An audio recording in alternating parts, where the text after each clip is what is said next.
श्री संतांच्या माथा चरणावरी साष्टांग हे करी दंडवत विश्रांती पावलो सांभाळवंतरी वाढले अंतरी प्रेम सुख वेदाधिक श्रमले न कळे जया पार शास्त्रांशी निर्धार न कळेची तो हरी श्री हरी नंदाची घरी क्रीडे नाना परी गोपिकांशी प्रस्तुत प्रतिवर्षीप्रमाणे याही वर्षी संपन्न होत असणारा आपला हा अखंड हरिनाम सप्ताह आहे। या सप्ताहातील असणारी ही काल्याची म्हणजे प्रसादाची असणारी कीर्तन रूपी सेवा हे अकारण करुणावरून आले भक्तकाम कल्पद्रुम भगवान पांडुरंग परमात्म्याच्या अथांग करुणेने त्याच्या दयेने या सर्व संयोजक मंडळींच्या माध्यमातून समस्त ग्रामस्थांच्या माध्यमातून आदरणीय श्री मनोहर महाराजांच्या संपर्कातून आमच्या वाटेला आलेले आहे। सेवेकरिता निवडलेला अभंग शांतीब्रह्म श्री संत एकनाथ महाराजांचा ज्याने अभंग निवडला असेल त्यांचे धन्यवाद केले पाहिजे। फार छान अभंग आहे, त्याच्यात फार भावगच्च भरलेले आहे। जसं वेळ मला सापडेल भाव सांगण्या इतका मी नक्की आपल्या समोर ते सांगण्याचा प्रयत्न करणार आहे। म्हणून कालाचा प्रसंग म्हणलं की भगवंताचं चरित्र सांगितलं पाहिजे। ते चरित्र कोणत्याही माध्यमातून सांगता येतं। गोपाळांचं वर्णन करणारा अभंग, गोपिकांचं वर्णन करणारा अभंग, खेळाचं वर्णन करणारा अभंग, काल्याचं वर्णन करणारा अभंग, विरहिणीचं वर्णन करणारा अभंग कोणत्याही माध्यमातून कृष्ण चरित्र आपण सांगू शकतो। पण अभंग त्यांनी अतिशय सुंदर आहे, याच्यात समन्वय घातलेला आहे। काय समन्वय आहे की जो शब्दांच्या पलीकडे असणारा परमात्मा ज्याच्याजवळ वृत्ती जाऊ शकत नाही असा असणारा पारमार्थिक सत्तेत राहणारा परमात्मा ज्याला शोधण्याकरिता वेदाधिक त्यांनी श्रम दिले आहेत त्यांना भगवंताचा पार लागला नाही। शास्त्र त्यांनी महाराज त्याला शोधण्याकरिता निघाले पण निर्धारण शास्त्राने सुद्धा त्याला सांगता येत नाही आणि तो परमात्मा जो स्वरूप लक्षणाने पाहिला जातो आणि तोच त्यांनी मला सगुण साकार होऊन भक्तांच्या घरी प्रत्यक्ष प्रगट होतो। ज्याला पाहणं ज्याला जाणणं फार कठीण आहे। वेदशास्त्राधिक त्यांनी महाराज त्याचा पारावार लावू शकत नाही, ते शिरून गेलेले आहेत आणि तो परमात्मा भोळ्या भाबड्या भक्तांकरिता त्यांनी महाराज सगुण साकार होऊन प्रगट होतो आणि अनेक प्रकारच्या लीला करतो। अशीच लीला करण्याकरिता तोच श्री हरी दोन शब्द वापरले, तो हा श्री हरी, तो म्हणजे जो स्वरूप लक्षणाने सांगितला आता तो आणि हा म्हणजे सगुण साकार झालेला हा श्री हरी नंदाची घरी तोच नंदराजाच्या घरी प्रत्यक्ष प्रगट झालेला आहे। आणि काय करू लागला तर क्रीडे नाना परी गोपिकांशी क्रीडा करू लागला, खेळ खेळू लागला। अनेक प्रकारे गोपिकांबरोबर हा कन्हैया त्यांनी महाराज क्रीडा करू लागला, खेळ खेळू लागला। काय काय खेळ खेळला काही उदाहरण तरी सांगा। म्हणजे चोरावया निघे गोपिकांचे लोणी, त्यांचं चित्त आकृष्ट करून घेण्याकरिता काय क्रीडा करू लागला तर त्यांचं लोणी चोरू लागला। गोपिकांचे लोणी एकटाच चोरत होता म्हणजे नाही, सवंगडी मिळून एक सरी म्हणजे सारख्या वयाचे समतुल्य असावे त्यांनी महाराज सवंगडी त्यांना घ्यावेत बरोबर आणि सगळ्यांना बरोबर घेऊन त्यांनी लोणी चोरण्याकरिता त्यांनी गोपिकांच्या घरात जावं आणि गोपिकांना छंद लावून त्यांना आपलंसं करून घ्यावं, हीच त्याची क्रीडा आहे ती महाराज वर्णन करून सांगतात। असा असणारा हा दिव्य परमात्मा खेळण्याकरिताच आला आणि तो अनेक प्रकारचे खेळ त्यांनी खेळलेला आहे। एका जनार्दने खेळत असे खेळा अशा पद्धतीने अनेक प्रकारचे तो खेळ खेळतोय। नकळे आकळ आगमा निगमा म्हणून तो कळत नाही। का कळत नाही तर तो आकळ आहे, कळण्याच्या पलीकडचा आहे। कोणाला कळत नाही, आगमालाही कळत नाही आणि निगमालाही कळत नाही। दोन शास्त्र आहेत, आगम शास्त्र आणि निगम शास्त्र। या दोन्ही प्रकारच्या शास्त्रांना तो कळत नाही, पुढे विस्तारात आपण ते पाहणार आहोत।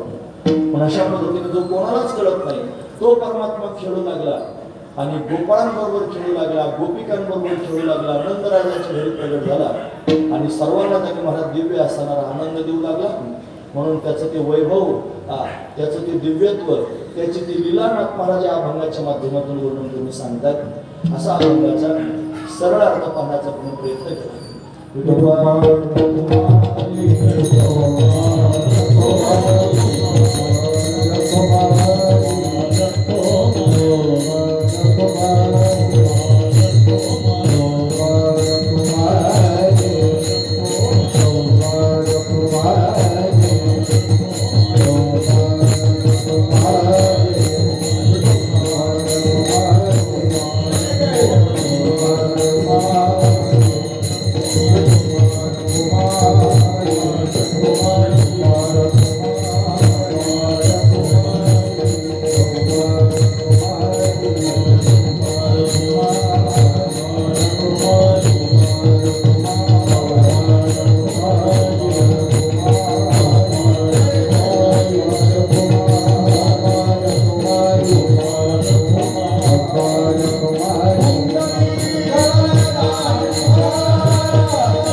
वेदादि कृष्णमली न कळे जया पार शास्त्राशी निर्धार न कळेची तोहारी श्री हरी नंदाची घरी क्रीडे नाना परी गोपिकांशी.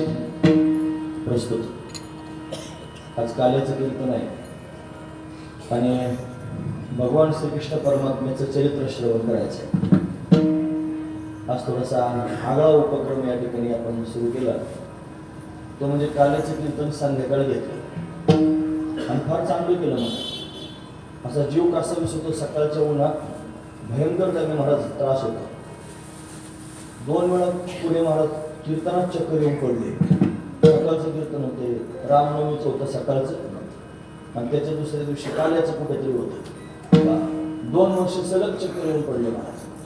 म्हणजे त्यांनी एवढी भयंकर उष्णता वातावरणामध्ये असते की त्याच्यात घराच्या बाहेर निघावं असं वाटत नाही. आणि काल्याचं कीर्तन काही 2 तासात आटपत नाही. ते त्यांनी मग 2, 2.5, 3 तासही त्यांनी चालू शकता. आता 10, 10:30 वाजतील मला सांगता यायचं नाही.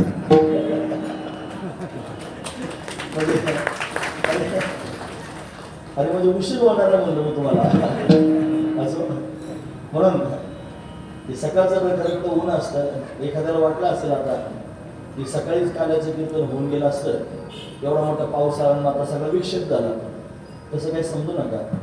आता अधिक मास आला की यावर्षी, त्या अधिक मासामुळे काय होतं, बऱ्याचशा तिथी इंग्रजी महिना आणि मराठी महिन्याचा फरक पडतो. तिथी थोडं लवकर येतात म्हणून थोडी लवकर तिथी आली. नाही ते वादळ दरवर्षी त्यांनी होत असतं, मागं पुढं त्यांनी होत असतं, कधी कोणत्या वेळेला त्यांनी होऊ शकतं.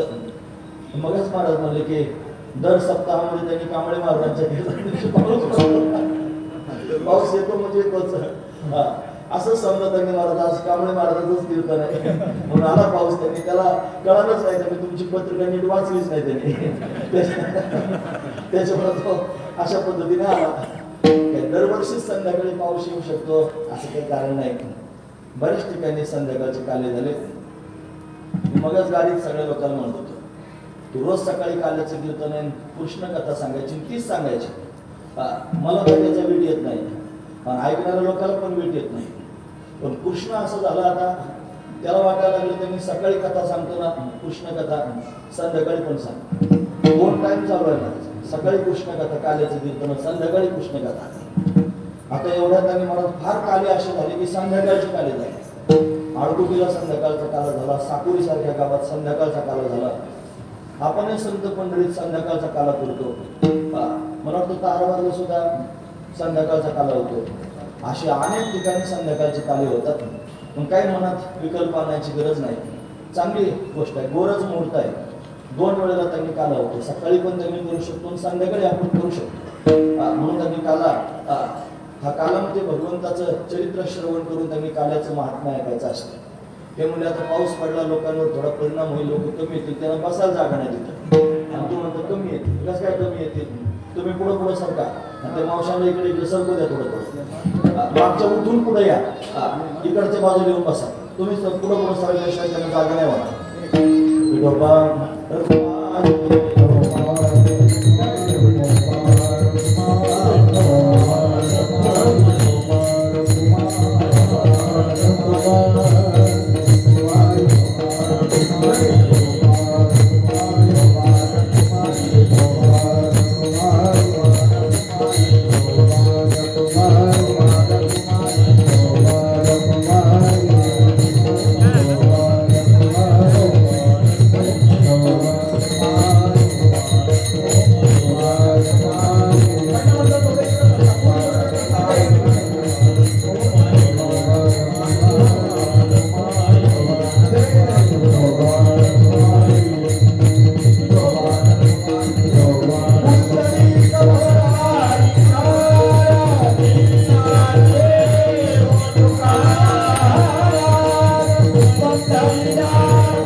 सर्वांचाच अट्टहास आहे. आता लक्ष पुढं काय का कोणी बडबड करू नका, मला बोलू द्या. आपण त्यांनी महाराज या इहलोकामध्ये जन्माला आलो, एकाच कारणाकरिता आलो. ते कारण आहे भगवंताला पाहण्याकरिता. त्याच्याशिवाय जन्माचं सार्थक नाही. तुका म्हणे जन्मा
जन्माचं सार्थक फक्त विठ्ठलाला पाहण्यातच आहे. म्हणजे भगवंताला जाणण्याकरिता आपला जन्म झाला. आता याची जाणीव मात्र सगळ्याच लोकांना असते असं नाही. सगळ्या लोकांना कुठे असं वाटतं की माझा जन्म देव पाहण्याकरिता झालेला आहे, देवाला जाणण्याकरिता झालेला आहे. तर ब्रह्मदेवाने फार मोठी सृष्टी निर्माण केली. 4 खाणी निर्माण केल्या. चारज, अंडज, स्वेदज, उद्वेज. त्यानं 84 लाख योनी निर्माण केल्या. पण त्याला समाधान झालं नाही.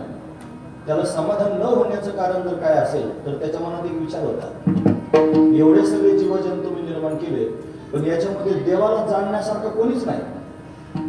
देवाला जाणण्यासारखा कोणीतरी असला पाहिजे.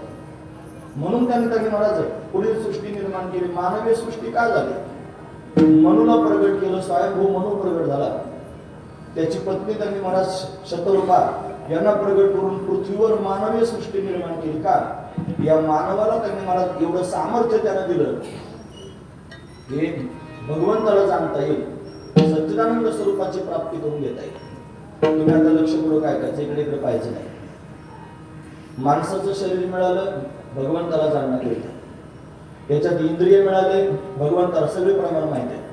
भगवंताला जाणण्याकरिता दिले इंद्रिय हात पाय कान डोळे मुख बोलाय वचन, जेणे तू जोडसे नारायण नासे जीवपन भवरोग.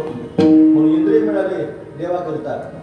याच्यात आयुष्य मिळालं देवाकरिता. म्हणून आयुष्याच्या साधने सच्चिदानंद पदवी घेणे, एवढा अधिकार नारायणे कृपावलोकने दिला. भगवंताला आयुष्य दिलं त्याला जाणण्याकरिता.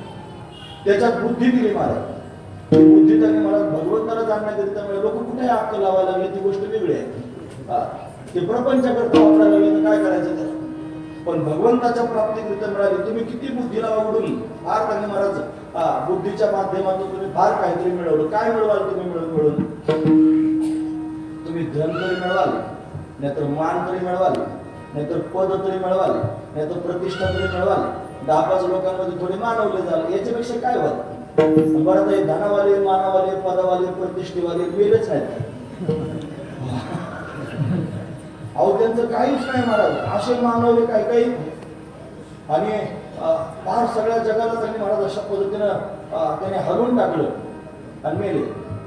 आणि मेल्यानंतर मोठे मोठे त्यांची बोर्ड लागले, बॅनर. आणि ते बॅनर आहे तोपर्यंत ध्यानात राहिले. बॅनर उतरवले लक्षात नाही गेले माणूस. नुसतं बॅनरच उतरायचं उशीर नाही तर लक्षात नाही गेले. आणि ते आपल्या जातीला याच्यात काय महाराज आपल्या लक्षातून जाते त्याच्यात काय नवल आहे. हा. त्यांना जे आपलं म्हणत होते ना त्यांच्या सुद्धा लक्षात नाही राहिले. लोक दावा सुद्धा करीत नाहीत. 10 दिवस सुद्धा त्यांनी वाट पाहत नाहीत. तिसऱ्या दिवशी दावा आणि चौथ्या दिवशी राजा. आहे की नाही? असं होत असतं महाराज. दिवस स्थिती आहे. कोण कोणाला ध्यानात ठेवायला लागला. मग काय करता, संपत्ती नव्हती मिळवली काय, पद नव्हतं काय, प्रतिष्ठा वैभव त्यांनी नव्हतं का, या सगळ्या गोष्टी होत्या त्या सगळ्या लोकांकडे. पण आज ते कोणाच्या आठवणीत नाहीत. म्हणून संपत्ती मिळवली म्हणजे पुरुषार्थ नाही केला, फार पद मिळवलं म्हणजे पुरुषार्थ नाही केला, फार मोठं शिक्षण प्राप्त करून घेतलं म्हणजे काय करतो शिक्षणाला. अरे तू शिक्षण शिकला म्हणजे विद्या प्राप्त करून, कशाची, पोट भरण्याची विद्या. आता पोट भरण्याची विद्या शिकलं त्याच्यावरच मकडायला लागला. काय त्या पोट भरण्याची विद्येनं होईल. पोट भरायला लागतं काय महाराज. अहो ते हिंडपिरे कुत्रे सुद्धा पोट भरतात, बरं ते गुटगुटीत असतात. खरं सांगतो मी तुम्हाला, आपल्या घरचं पाळलेलं कुत्र असतं ना ते पण त्याच्या फासाळ्यात दिसते, पण हिंडपिरे कुत्रे गुटगुटीतच दिसतात, फार गुटगुटीत. तुम्हाला पटतंय का माझं म्हणणं. मग खरं सांगत त्याला गुटगुटूत होण्याकरता काही नोकरी आहे का, काय कुठं बॅलन्स करून ठेवला आहे का, चांगलं पॅकेज मिळालेलं आहे, काही शिक्षण चांगलं झालंय, गुटगुटीत तरी गुटगुटीत आहे. म्हणजे त्याच्या जगण्याकरिता आणि खाण्याकरिता तुम्हाला या सगळ्या गोष्टींची आवश्यकता पडत नाही. मला सांगण्याचं तात्पर्य एवढंच आहे, मला घाईघाईनं पुढे जायचं, लक्ष पुढे काय तुम्ही माझ्यावर त्याच्यात प्रवेश करा. काय मुद्दा आहे माझा, हे मिळवणं म्हणजे पुरुषार्थ नाही. तुमचा जन्म हे मिळवण्याकरिता झालेला नाही. तुम्हाला जर खरंच बुद्धी असली तर बुद्धीला कस लावा आणि बुद्धीच्या कसाने त्यांनी महाराज परमात्म्याला जाणून घ्या असा प्रश्न विचारला महाराज. स्वानंद सुखनिवासी जो महाराज पैलवान होते, विष्णुबा जो पैलवान होते आणि पैलवानकी करीत होते. दोघे जण भाऊ होते, दोघे त्यांनी धष्टपुष्ट होते. एका गावात त्यांनी महाराज पुण्याला पहिले पुणेवाडी म्हणायचे आणि त्या पुणेवाडीत रेड्यांची झुंज लागली होती.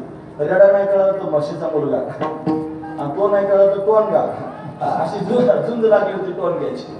दोघा भावाने जे बलदंड असणारे टोनगे पण चांगले महाराज त्यांची झुंज सोडवली. सगळ्या लोकांना आनंद झाला. त्यांची मिरवणूक काढली महाराज, गुलाब उधळा लागले, ढोल ताशे वाजायला लागले, नवीन माईक आले होते त्यावेळेस आणि प्रवचन चाललं होतं म्हणतात गंगागिरी बाबाचं. त्या प्रवचनात आणि मला विक्षेपाला ढोल वाजायला लागले. आता कीर्तनात विक्षेप झाल्यावर, प्रवचनात विक्षेप झाल्यावर किती त्रास होतोय त्या कीर्तन प्रवचन करायलाच माहित असतं. फार काही वेदना होतात, ते विक्षेप झाल्यानंतर त्रास होतो. आता ते प्रवचन बंद पडलं. ते म्हणजे काय काय वाचते बाहेर, ते म्हणजे 2 पहिलवानांनी रेड्याची झुंज सोडवली. असं म्हणल्यावर ते माईक मध्ये म्हणले, त्यांना म्हणा रेड्याची झुंज काय सोडवता, काळाची झुंज सोडून दाखवा. फार मोठा शब्द आहे ना. आणि भोंग्यातून शब्द महाराजांनी ऐकला, पण ऐकल्यानंतर त्यांनी महाराज घाईघाई त्या बैलगाडीतून खाली उतरले आणि महाराजांच्या समोर गेले. महाराज काय म्हणले, परत म्हणा. आता परत म्हणा म्हणल्यावर त्यांना म्हटलं हा रागावला माझे शब्द ऐकून. ते म्हणले काय नाही, काय म्हणलं नाही. असं म्हणल्यावर त्यांनी हात जोडले विष्णुबांनी. ते म्हणले महाराज मी रागावलो नाही, मला खरंच तुमचा शब्द ऐकायचा, तुम्ही काय म्हणले परत एकदा म्हणा. म्हणे मग मी म्हणलो रेड्याची झुंज काय सोडवता, काळाची झुंज सोडून दाखवा. तुमच्या ताकद आहे ना, बल आहे ना, तुमच्या बलाचा उपयोग जर करायचा असेल तर टोनगे मोकळे करायला काय बळ त्याने महाराज वापरता. तुम्ही काळापासून तरी स्वतःला मोकळं करण्याकरिता बळ वापरा. म्हणे मग मला सांगा मी काय करू. म्हणे मला नाही सांगता यायचं, तू ज्ञानोबरांना शरण जा. मग ज्ञानोबरांची शरणागती दिली, अनुष्ठान ज्ञानोबरांच्या समोर दिलं, ज्ञानोबरा प्रगट झाले. आणि पुढे काय झालं आपल्या सगळ्यांना माहिती आहे. जोग महाराजांचं केवढं वैभव वाढलं. तुमच्या समोर मला हेच सांगायचंय, तुमच्या बुद्धीनं तुम्ही पद प्रतिष्ठा मान प्रथा हे सगळं काय प्राप्त करून याच्यात काय कौतुक आहे. तुम्ही जर बुद्धिवादीच असाल, तुम्हाला जर खरंच बुद्धी देवानं दिली असेल तर या बुद्धीच्या बळावर तुम्ही भगवंताला प्राप्त करून घ्या.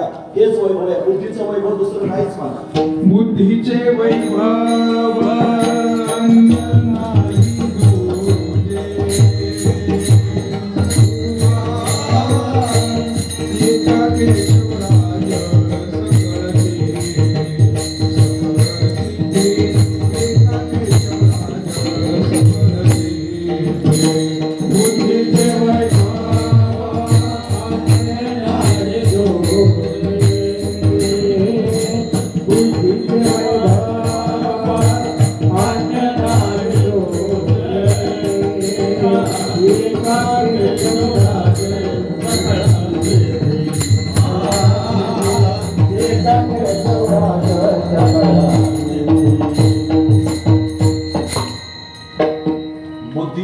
मनात घमेंड निर्माण झाले असेल तर ती बुद्धी त्यांनी महाराज प्रपंच जमा करण्याकरिता काय वापरतात, ती बुद्धी परमात्म्याला जाणण्याकरिता वापरावी. म्हणून बुद्धीनं परमात्म्याला जाणता येऊ शकतं, पण बुद्धीचे वैभव अन्य नाही तुझे, एका केशवराजे सकळ सिद्धी. म्हणून त्या केशवाला प्राप्त करण्याकरिता अट्टहास केला पाहिजे. मग सांगा, आम्हाला कळालं आता. तुम्ही सांगितलं प्रपंच जमा करण्याकरिता बुद्धीचा वापर केला तर ती वायाला जाईल, परमात्मा प्राप्त करण्याकरिता बुद्धीचा वापर करायचा. मग सांगा, आम्ही परमात्मा प्राप्त करण्याकरिता निघालेलो आहोत, आम्हाला तुमचं मान्य झालं. कसा परमात्मा मिळवायचा सांगा, कोणाला विचारू परमात्मा कसा प्राप्त होईल सांगा. असं ज्या वेळेला कोणी विचारायला सुरुवात करेल ना, तर त्याच्याकरिता त्यांनी महाराज मार्ग आहे. परमात्मा जर प्राप्त करून घ्यायचा असेल तर तुम्हाला कोणत्या तरी मार्गाने जावं लागेल. भगवान प्रभू रामचंद्र वनवासाला गेले आणि भरद्वाज मुनींच्या आश्रमात गेले. भरद्वाज मुनी बसव प्रयाग, हे प्रयाग क्षेत्रात आहे. प्रभू रामचंद्र अनेकांच्या आश्रमात गेले, अनेक ऋषी मुनींना भेटले. ते अगस्त्य ऋषींच्या आश्रमात गेले होते, राक्षसांना मारण्याचा मंत्र विचारला आणि अगस्त्य ऋषीने ते दिला. असे अनेक ऋषी आहेत. तसं भरद्वाज ऋषींच्या आश्रमात गेले, विचारलं मला वनात जायचंय, माझ्या वडिलांनी मला वनवास दिलाय, मी वनात जाण्याकरिता मार्ग विचारण्याकरिता आलोय, मला सांगा मी कोणत्या मार्गाने जाऊ. त्यावेळेला भरद्वाज ऋषींनी त्यांना 4 शिष्य दिले. किती? 4 शिष्य दिले. सांगितलं हे तुम्हाला रस्ता दाखवतील. ऐका बरं मी काय सांगतो हे तुम्हाला रस्ता दाखवतील. राम काही सामान्य नाही, पण रामानं सामान्य रूप धारण केलेलं आहे, मानवीय रूप धारण करून आला राम. का बरं मानवीय रूप धारण केलं? त्याचं कारण मानवानं जीवनामध्ये कसं जगलं पाहिजे लोकांना कळावं म्हणून राम मानव झाला. राम मानव नाही, राम तर जगाचा मालक आहे, पण मानवीय लीला करू लागला. मानवानं काय करावं हे सांगण्याकरिता भगवंताची लीला आहे. मग काय केलं पाहिजे मानवानं संतांना शरण गेलं पाहिजे, म्हणून भरद्वाज ऋषींच्या शरणागतीत आहे राम पहिला बोलता. मग संतांना विचारलं मला जायचं आता पुढे, मी कोणत्या मार्गाने जाऊ. 4 शिष्य दिले. हे 4 शिष्य म्हणजे काय माहितीये, हे 4 शिष्य म्हणजे 4 वेद. 4 वेद आहेत, यांनी सांगितलेल्या मार्गावर चला. म्हणून वेदाच्या मार्गाने जावं लागेल. तिने वेदाची या निरोपा आनंद की जे ज्याला खरंच जायचं असेल ना देवापर्यंत, वेद मार्गे मुनी गेले, त्याची मार्गे चाललो. मग वेदाच्या मार्गाने मुनी गेलेले आहेत. ऋषी मुनी हे त्यांनी वेदाच्या मार्गाने प्रवास करतात. म्हणून तुम्हाला जर त्यांनी देव पाहिजे असेल तर तुम्हाला सगळ्यात आधी तुम्हाला भेटावं लागेल वेदाला जाऊन, आणि वेदाला विचारावं लागेल की हे वेदा आम्हाला कळालंय, त्यांनी मला तू देवाचा पत्ता सांगतोस, तुझ्या माध्यमातून देव त्यांनी मला अशा पद्धतीने प्राप्त होतो, म्हणून सांग ना देव कसा प्राप्त होईल. मग वेद तुम्हाला सांगण्याचा प्रयत्न करेल. तुम्ही ऐकतात ना सर्व, वेद सांगण्याचा प्रयत्न करेल. वेद हा सर्वज्ञ आहे, वेद हा एकच आहे ना, लक्षपूर्वक ऐका. वेद हा अपौरुषेय आहे, अपौरुषेय. मी खरं सांगतो तुम्हाला, माझ्या मनात अभंग तिथून पहिल्या चौकणीकडे आल्यापासून एक अभंग खेळत होता. मला वाटायचं हा अभंग त्याला मी मोबाईल पण काढायला लावला, तो अभंग शोधाय करता. अभंग होता निगमाचे वन नका शोभो करुशीन, यारे गवळ्यांचे घरी बांधले ते दावेवरी, पिडले ते भ्रमे वाटा नकळता वळमे, तुका म्हणे भार माथा टाका अहंकार, असा अभंग होता. त्याच्यात सुद्धा हेच वर्णन होतं जे अभंगात आहे. म्हणून मला तो पाहिल्यावर हसू आलं थोडस की देवाची काय लीला आहे. का बरं त्याने हे सुचवलंय. तो हा अभंग सारखाच आहे ना, सेम सारखाच अभंग आहे. म्हणून त्याच्यात लक्षात घेण्यासारखा मुद्दा आहे.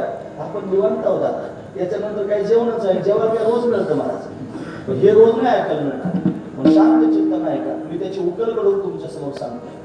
तुम्हाला जर देवापर्यंत जायचं असेल, खरंच तुमच्या मनामध्ये शुद्ध भावनेनं देव पाहण्याची उर्मी जर निर्माण झाली असेल तर तुम्हाला दुसरा कोणीही देव दाखवणार नाही. देव दाखवायचा असेल तर वेद तुम्हाला देव दाखवेल. वेद हा सर्वज्ञ.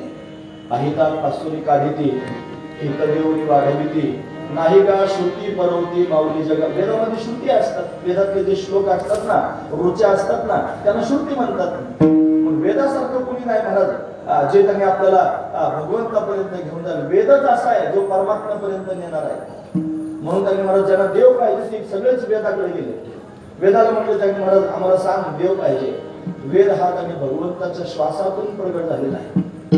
भगवान शेष शय्येवर त्यांनी पहुडला आणि 2 हात मस्तकाच्या मागे लावलेले आहेत. आणि दिव्य असणाऱ्या स्वरूपाचं चिंतन करतोय. आणि असं चिंतन करता करता त्याचा जो श्वास आहे, त्या श्वासातून त्यांनी महाराज नियमावली प्रगट झाली. त्या नियमावलीचं नाव आहे वेद. आपल्यापर्यंत कसा आला? तोच वेद ऋषी मुनींच्या हृदयात प्रगट झाला. मग त्यांनी त्याच्याविषयी संवाद केला आणि तो संवाद कागदावर उतरला आणि मग आपल्याला वेद प्राप्त झाला. वेद कसा प्रगट झाला हे मी सांगते. मग अपौरुषीय असणारा वेद कोण्या पुरुषापासून प्रगट झाला नाही.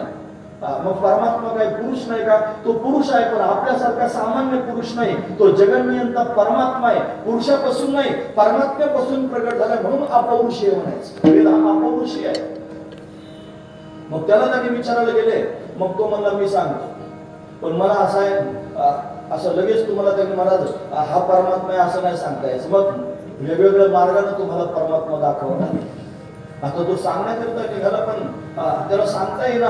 त्याचे 4 भाग झाले महाराज. एका वेद एकच आहे. तुकोबाराय म्हणतात वेद अनंत बोलिला, अर्थही तुकाची साधिला, विठोबासी शरण जावे निजनिष्ठाना. वेद अनंत बोलिला हा एक वचनी शब्द आहे. नाहीतर तुकोबाराय म्हणजे असते वेद अनंत बोलिले, ले म्हणजे अनेक वचनी झाला असते, पण एकच वचनी सांगितलं. वेद अनंत बोलिला एकच आहे वेद. व्यासदेवाने त्याचे 4 भाग केले. आपण सनातन वैदिक धर्माची मंडळी आहोत. आपल्याला आपल्या वेदाचं ज्ञान असलं पाहिजे, आपल्या धर्माचं आपल्याला ज्ञान असलं पाहिजे, गरज आहे मला त्याची. म्हणून त्यांनी वेद एकच आहे, पण व्यासदेवाने त्याचे 4 भाग केले. ऋग्वेद, यजुर्वेद, सामवेद आणि अथर्ववेद. किती झाले आता? एकच वेद आहे, त्याचे 4 झाले. या 4 वेदांमध्ये 3 कांड आहेत. 3 कांडात्मक असणारा वेद आहे. एक आहे कर्मकांड, दुसरा आहे उपासना कांड आणि तिसरा आहे ज्ञानकांड. 3 प्रकारचे कांड वेदाने वर्णन करून सांगितले. हे 3 कांड सांगण्याकरिता 3 प्रकारचे त्यांनी ग्रंथ त्याच्यातून वेगळे झाले. एक आहे आरण्यके, दुसरे आहेत ब्राह्मणके आणि तिसरे आहेत उपनिषदे. ही त्याची विभागणी झाली. अशी विभागणी झाल्यानंतर पुन्हा त्याचे 6 अंग प्रगट झाले वेदाचे. छंद, नृत्य, व्याकरण असे त्यांनी म्हणाले. वेदाचे अंग आहे. ज्योतिष हे वेदाचं अंग आहे. असे वेदाचे अंग निर्माण झाले 6. आणि त्यात पुन्हा त्यांनी महाराज वेदानं वाक्य सांगितले. तुम्ही लक्षपूर्वक ऐका. वाक्य सांगितले वेदानं. त्या वेदातल्या वाक्याला केवल वाक्य असं म्हणतात. काय म्हणायचं? केवल वाक्य. त्या केवल वाक्यामध्ये परत 2 प्रकार आहेत. एक अवांतर वाक्य आणि एक महावाक्य. असे 2 प्रकार आहेत त्या वाक्यांमध्ये. अवांतर वाक्य म्हणजे काय? ज्या वाक्यामध्ये ईश्वर स्वरूपाचं, जीव स्वरूपाचं आणि जगताच्या स्वरूपाचं वर्णन आहे त्याला अवांतर वाक्य म्हणतात. आणि ज्या वाक्यामध्ये जीव आणि परमात्मा यांची एकता सांगितलेली आहे त्याला महावाक्य असं म्हणतात. असं महावाक्य तुम्ही ऐकत असाल तर सूत्रबद्ध मी सांगतोय. बघा ना, एकच वेद आहे, त्याचे 4 भाग झाले. त्याच्यामध्ये 3 कांड सांगण्याकरिता 3 ब्राह्मणके, आरण्यके, उपनिषदे झाले. त्याच्यामध्ये त्यांनी महाराज वेदाचे 6 अंग प्रगट झाले. त्याच्यात पुन्हा त्यांनी वेदामध्ये वाक्य पाहायला मिळाले. त्या वाक्यामध्ये केवळ वाक्य, अवांतर वाक्य आणि महावाक्य अशी वाक्य त्यांनी महाराज पाहायला मिळतात. पण अवांतर वाक्यामध्ये जीव, ईश्वर त्यांनी जगत सांगितलं.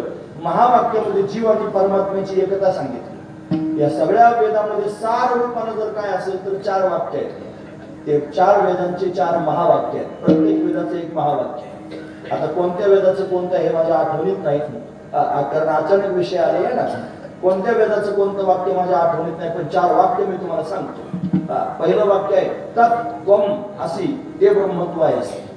दुसरं वाक्य अहम ब्रह्मास्मी, मी ब्रह्म आहे. तिसरं वाक्य अयम आत्मा ब्रह्म, हा आत्माच ब्रह्म आहे. चौथं वाक्य प्रज्ञानम ब्रह्म, ज्यानं ज्ञान होतं ते ब्रह्म. हे कोणी सांगितलं? वेदानं सांगितलं. म्हणून वेदाचा सर्वोच्च असणारा भाव जर काय असेल, वेदाचं सर्वोच्च शिखर जर कोणतं असेल तर हे महावाक्य. आणि ते महावाक्य जीवाला तुम्ही बोध स्वरूपापर्यंत नेणार आहेत, हा महत्वाचा विचार आहे. पण जरी बोध स्वरूपापर्यंत वेद जीवाला घेऊन जात असला तरी सुद्धा त्याला ज्या वेळेला ते सांगायचंय प्रत्यक्ष, त्यावेळेला मात्र तो वेद मौन होतो. वेद जाणून गेला, पुढे मौनावाला ते गुह्य तुझला प्राप्त कसे. काही गोष्टी त्यांनी मला सांगता येत नाहीत, त्या सांगायला लागलं की मौन धरावं लागतं. आणि मौन धरलं तरी ते कळतं, नाही सांगितलं तरी कळतं. काही गोष्टी मौनानं सांगितल्या जातात. उदाहरण सांगतो. प्रभू रामचंद्र वनवासाला गेले आणि वनात गेल्यानंतर त्यांनी भगवती जानकी बरोबर आहे, दादा लक्ष्मण बरोबर आहे. वनात फिरत असताना त्यांनी महाराज बरेचसे भिल्लींनी रस्त्यात त्यांनी महाराज आडवी येऊ लागले, स्वागत करू लागले, भेटू लागले. माणसाला चौकशी करण्याचा फार छंद असतो.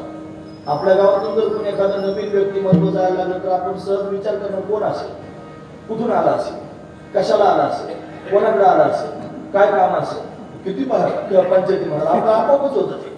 तसे ते भिल्ल त्यांनी महाराज यायचे, प्रभूंना वंदन करायचे, फळं वगैरे खायला द्यायचे. झाडाखाली भगवान बसले, दादा लक्ष्मणजी पण बसले. ते भिल्ल त्यांनी महाराज त्यांच्याजवळ जाऊन बसले आणि ज्या भिल्लीनी होत्या ना त्यांनी सीतामाईला गरडा घातला आणि गरडा घातल्यानंतर त्या जशी भिल्ल प्रभू रामचंद्रांची चौकशी करायला लागले, कोण आहात, कुठून आलात, तशा भिल्लीने जानकीला विचारायला लागल्या, तुम्ही कोण आहात, कुठून आलेला. त्यांनी जानकी माता सांगायला लागली, मी दशरथ राजाची सून आहे, माझ्या पतीनं त्यांनी वनवास झालेला आहे आणि म्हणून मी त्यांच्या बरोबर वनवासाला आलेले आहे. कुठे आहेत पती, म्हणे ते माझे समोर त्यांनी पती बसले आहेत. कोणते आहेत तुझे पती, एक सावळ्या रंगाचे आहेत आणि एक गोऱ्या रंगाचे आहेत. प्रभू रामचंद्र सावळ्या रंगाचे आहेत आणि दादा लक्ष्मण गोऱ्या रंगाचे आहेत. हे दोघे त्यांनी सारखेच दिसतात, कारण एकाच दिवशी चैत्र शुद्ध नवमी, सारख्याच वयाचे, सारख्याच त्यांनी अंगवठ्याचे, सारखे त्यांनी दिसत होते. नेमका तुझा पती यातला कोणता आहे असा प्रश्न विचारला. लक्षपूर्वक आहे का बरं. मग जानकीनं काय सांगितलं माहिती आहे, ती म्हणली ते गोऱ्या रंगाचे आहेत ना ते माझे दीर आहेत. काय म्हणले, ते दोघच होते ना, ते गोऱ्या रंगाचे आहेत ना ते माझे दीर आहेत असं म्हणले आणि स्मित हास्य करून खाली मान घालून लाजून त्यांनी मला बसली, मौन धरलं, काही बोलली नाही. तिनं मौन धरलं तरी भिल्लीनीला कळालं की तो सावळ्या रंगाचा आहे ना तो हिचा पती आहे. हा महत्वाचा विचार आहे, सगळ्यात महत्वाचा मुद्दा आहे. तो सावळ्या रंगाचा आहे ना तो हिचा पती आहे. तिने सांगितलं का कोणाला हा माझा पती आहे म्हणून, नाही सांगितलं. त्यांना कळालं की नाही हा पती आहे म्हणून कळालं. तसं वेद काय करतो, वेदातल्या श्रुती सुद्धा अशाच आहेत. त्या विधेय विशेषणानं निषेध विशेषणानं परमात्म्याला सांगण्याचा प्रयत्न करतात, परमात्मा दाखवण्याचा प्रयत्न करतात, पण त्यांना जमत नाही महाराज. मग शेवटी परमात्मा दाखवता येत नाही, सांगता येत नाही, त्याच्याविषयी बोलता येत नाही, म्हणून त्या मौन होऊन जातात. म्हणून वेद जाणण्याकरिता निघाला आणि मौन झाला. एवढ्या प्रकारानं वेद आजही परमात्म्याची चौकशी करण्याकरिता धावतोय. तो शिनलेला आहे, तो श्रमलेला आहे, पण वेदाला अजून परमात्मा कळाला नाही. वेद त्यांनी प्रयत्नशील आहे, पण त्यांनी म्हणत त्याला परमात्मा कळाला नाही. तो त्यांनी प्रयत्नात आहे, नाही असं नाही. मग आपण वेदाला विचारायला गेलो की मला देव पाहिजे आणि ते सगळे म्हणले वेदाच्या मार्गाने जा मग तुला देव भेटेल, आणि मी तुला विचारायला आलो तू तर खाली मान घालून बसला. आता काय करायचं म्हणे, का खाली मान घातली.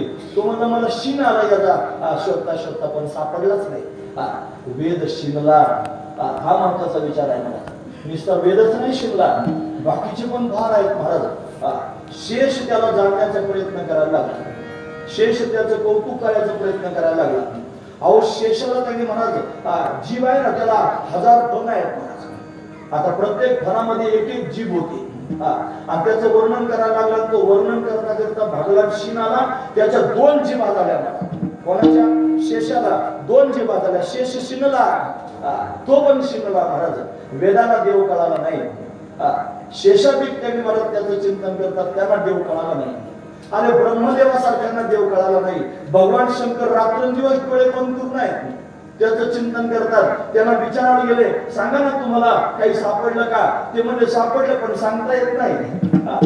सांगण्यासारखंच नाही, तो शब्दांच्या पलीकडचा आहे, त्यांना कळाला पण सांगता येत नाही. अशी अवस्था आहे महाराज की अधिक आहे वेद. वेदापासून त्यांनी बाकीचे जे आहेत ते वेदाधिक हे भगवंताला शोधण्याकरिता निघालेले आहेत.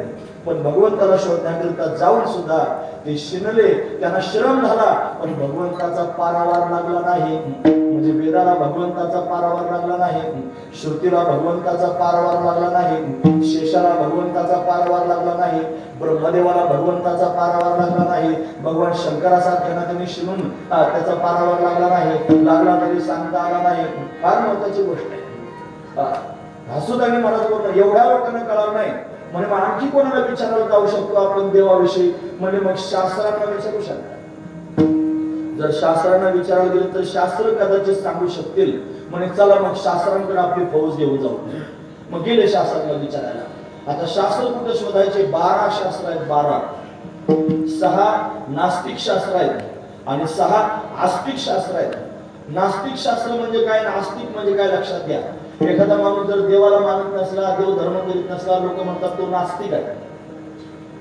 देवाला मानत नाही त्याला नास्तिक म्हणत नाही, जो वेदाला मानत नाही त्याला नास्तिक म्हणतात. नास्तिकाची व्याख्याच आहे नास्तिको वेद निंदकः, जो वेदाची निंदा करतो त्याला नास्तिक असं म्हणतात. वेदाला न मानणारे 6 शास्त्र आहेत. पहिलं शास्त्र आहे चारवाक, त्याचा धंदाच आहे माझा, म्हणजे त्यांनी ऋणम कृत्वा घृतम पिबेत, खावे प्यावे ल्यावे असावे सदैव, याची करी हावा संसारिका. खाण्यापिण्याचा छंद, दुसरा काही नाही. भोजन ते भक्ती आणि मरण ते मुक्ती पाखंड्याची. तुकोबर आहे त्या 4 वाक्याला पाखंडी म्हणतात बरं मला. तो पाखंडी आहे, त्याला भोजन करणं हीच त्याची भक्ती आणि मरण हीच त्याची मुक्ती. असा 4 वाक शास्त्रकार आहे, त्याला वेद मान्य नाही. दुसरा त्यांनी जैन, त्याला वेद मान्य नाही. त्या पुढचे त्यांनी 4 आहेत बुद्धांचे 4 शिष्य, त्यांना 4 प्रकारचा उपदेश केला. शून्यम शून्यम, क्षणिकम क्षणिकम, दुःखम दुःखम, असा त्यांनी 4 प्रकारचा उपदेश चौघांना केला. त्यांचे 4 शास्त्र झाले. वेदाला मानत नाही, ते नास्तिक आहेत. मला त्यांचा विचार मांडायचा नाही. आस्तिक शास्त्र आहेत, वेदाला मानणारे आहेत मला. आणि मग ते वेदातून त्यांनी मला जाणून लोकांच्या समोर सांगत फिरायला लागले देव असा आहे. मग शास्त्राने देव मांडायला सुरुवात केली. 6 शास्त्र आस्तिक आहेत. न्यायशास्त्र, त्याचं योगशास्त्र, त्याच्यानंतर त्यांनी महाराज सांख्यशास्त्र, त्या पूर्वमीमांसा शास्त्र, उत्तरमीमांसा शास्त्र, हे वैशेषिक शास्त्र, असे 6 शास्त्र आहेत. या 6 शास्त्रांचे 6 कर्ते आहेत. न्यायशास्त्राचे कर्ते आहेत गौतम ऋषी, वैशेषिक शास्त्राचे कर्ते आहेत कनाद ऋषी, योगशास्त्राचे कर्ते आहेत पतंजल महामुनी, सांख्यशास्त्र कपिल भगवंतानं प्रगट केलं, पूर्वमीमांसा शास्त्र हे जैमिनी ऋषींनी सांगितलं आणि उत्तरमीमांसा शास्त्र व्यासदेवाने सांगितलं. या प्रत्येकाने शास्त्र लोकांच्या समोर मांडलं आणि त्या शास्त्राच्या माध्यमातून देव सांगायला लागले देव असा आहे. पण प्रत्येकाने वेगवेगळं मत मांडलं महाराज. त्यांना निश्चयानं सांगताच येईना. नैयायिकानं वेगळं सांगितलं, चारवाक्या वैशेषिकानं वेगळं सांगितलं, सांख्य वेगळं सांगतात, परिणामवाद सांगतात, वेदांती त्याच्यापेक्षा वेगळं सांगतात. सगळ्यांचं एकमत होईना. श्रुतिरिवी भिन्ना स्मृतेस्य भिन्ना नैको मुनिर्यस्य वच प्रमाणम धर्मस्य तत्वम निहितो गुहायाम महाजन येन गतस्य पंतः. पण कोणालाच समजेना, वेदाला कळेना आणि शास्त्रांना त्याचा निर्धार त्यांनी होईना. शास्त्र ठामपणे त्यांनी सांगायला तयार नाहीत. असा सगळ्यांच्या पलीकडे परमात्मा आहे. कोणाचाच विषय होत नाही, म्हणजे वेदाचा विषय झाला नाही, तो कोणा प्रमाणाचा विषय होत नाही. तो निर्धारानं प्रमाणांना सांगता येत नाही. प्रत्यक्ष प्रमाण, अनुमान प्रमाण, शब्द प्रमाण, उपमान प्रमाण, अर्थापत्ती प्रमाण, अनुपब्धी प्रमाण. थोडं जड जाईल, थोडा वेळ आपण जाणार आहोत कृष्ण चरित्रात. आता अभंग त्या प्रकारचा मी काय करू, त्याचा द्वारच असा आहे. अभंगाचा दरवाजाच आहे. आता मी दरवाजातून आत गेल्याशिवाय कसं काय मला बाकीचं करता येईल सगळं. म्हणतो आता मी आत चाललो दरवाजातून, लक्ष करून काय का. आणि हे तरी काय कळलंच पाहिजे ना. आपण जर सनातन वैदिक धर्माचे पाईक आहोत तर आपल्या धर्मामध्ये हे तत्व आपल्याला माहीत असले पाहिजे. हा महत्वाचा विचार आहे. नाही तर नुसतं स्वतःला हिंदू म्हणून काय करतात, नुसते म्हणजे आम्ही हिंदू धर्मात. अहो तुम्हाला तुमचा धर्म माहीत असला पाहिजे. तुम्हाला धर्म तुमचा कळाला पाहिजे. तुमच्या धर्मातील तत्व माहीत असले पाहिजे. आता कधी 4 तारखेला काहीतरी मानवलीला मोठी धर्मसभा आहे, आम्हाला तिथं बोलवलेलं आहे, जायचं आहे तिथं. अशा धर्मसभा ठिकठिकाणी व्हाव्यात. त्या माध्यमातून आपला धर्म कळावा, हा वेद कळावा, शास्त्र कळावे, पुराण कळावे, त्या सगळ्या गोष्टी कळायला पाहिजेत. आपण जाणून घेतलं पाहिजे. याचा अनुमान करू नका. हे काय वायफट मी तुमच्या समोर बोलत नाही, गरज म्हणून बोलतो. याची गरज आहे मला, आवश्यकता आहे ते ऐकण्याची. याचा माता मौलींनी पण हे ऐकलं पाहिजे. मला किती दिवस त्यांनी मला तुम्ही बाकीचं सगळं ऐकत राहणार. कीर्तन म्हणजे काय फक्त गप्पा गोष्टी करण्याचं साधन थोडंच आहे. या कीर्तनातून हे तुम्हाला आम्हाला कसं काय कळलं. मग जनाबाई काय कॉलेजात गेली होती काय, मुक्ताबाईची काय PhD झाली होती काय झालं होतं खरं सांगा तुम्हाला. त्या सामान्यच होत्या. अरे चोखोबऱ्यांची पत्नी सोयराबाई ती काही सामान्य होती का. ती त्यांनी भगवंताला जाणून काही दिव्य स्थितीत होती. हे अवघा रंग एक झाला, अवघा रंग एक झाला, रंगी रंगला श्रीरंग, रंगी रंगला श्रीरंग, अवघा रंग एक झाला, अवघा रंग एक झाला. सोयराबाईचा अभंग आहे महाराज. काय रंगून गेलं भगवंताच्या चिंतनात. मग त्या जर रंगू शकतात मग तुम्ही नाही रंगू शकत काय. मग तुम्ही सुद्धा हे ऐका, फार गरजेचं आहे. मग एवढे सगळे त्यांनी विचारात पडले देव प्राप्त करून घेण्याकरिता. आता विचारावं कोणाला? वेदानं हात वर केले, त्यानं मौन धारण केलं. ब्रह्मदेवाला विचारले, तुम्हाला मला समजत नाही. त्याच्यानंतर त्यांनी भगवान शंकर म्हणले, मी जाणलं पण मला बोलता येत नाही. सगळ्यांची अवस्था अशी झाली. शास्त्राला विचारायला गेले, शास्त्र त्यांनी महाराज निर्धारण सांगायला तयार नाहीत. कोण्या प्रमाणाचा विषय परमात्मा होत नाही, मनाला कळत नाही, वाणीला कळत नाही, बुद्धीला कळत नाही, इंद्रियांना कळत नाही, बाह्य साधनाने त्याला जाणता येत नाही. तो पारमार्थिक सत्तेत राहतो, बाकीचे सगळे प्रातिभाषिक सत्तेत राहतात. मग प्रातिभाषिक सत्तेतल्या घटकांना पारमार्थिक सत्तेतला परमात्मा कसा कळेल? मग तो कळत नाही. म्हणून सगळेजण त्यांनी शिनलेले आहेत, सगळे श्रमलेले आहेत. त्यांना पारावर त्यांनी भगवंताचा त्यांनी लागला नाही, त्यांना पार कळालाच नाही. शास्त्रांना त्यांनी निर्धारानं परमात्मा त्यांनी सांगता आला नाही. का नाही सांगता आला? त्यांना कळालाच नाही. म्हणजे पुसू नका बाई, वेदासी काही ठाऊकाची नाही, त्याला ठाऊकच नाही, अशी त्याची अवस्था झालेली आहे. असा सगळ्यांच्या पलीकडे असा नडतो परमात्मा. त्याला जाणण्याकरिता हे सर्व त्यांनी मला शिरून गेलेले आहेत. मला म्हणून करून सांगा, वेदाधिक श्रमदेन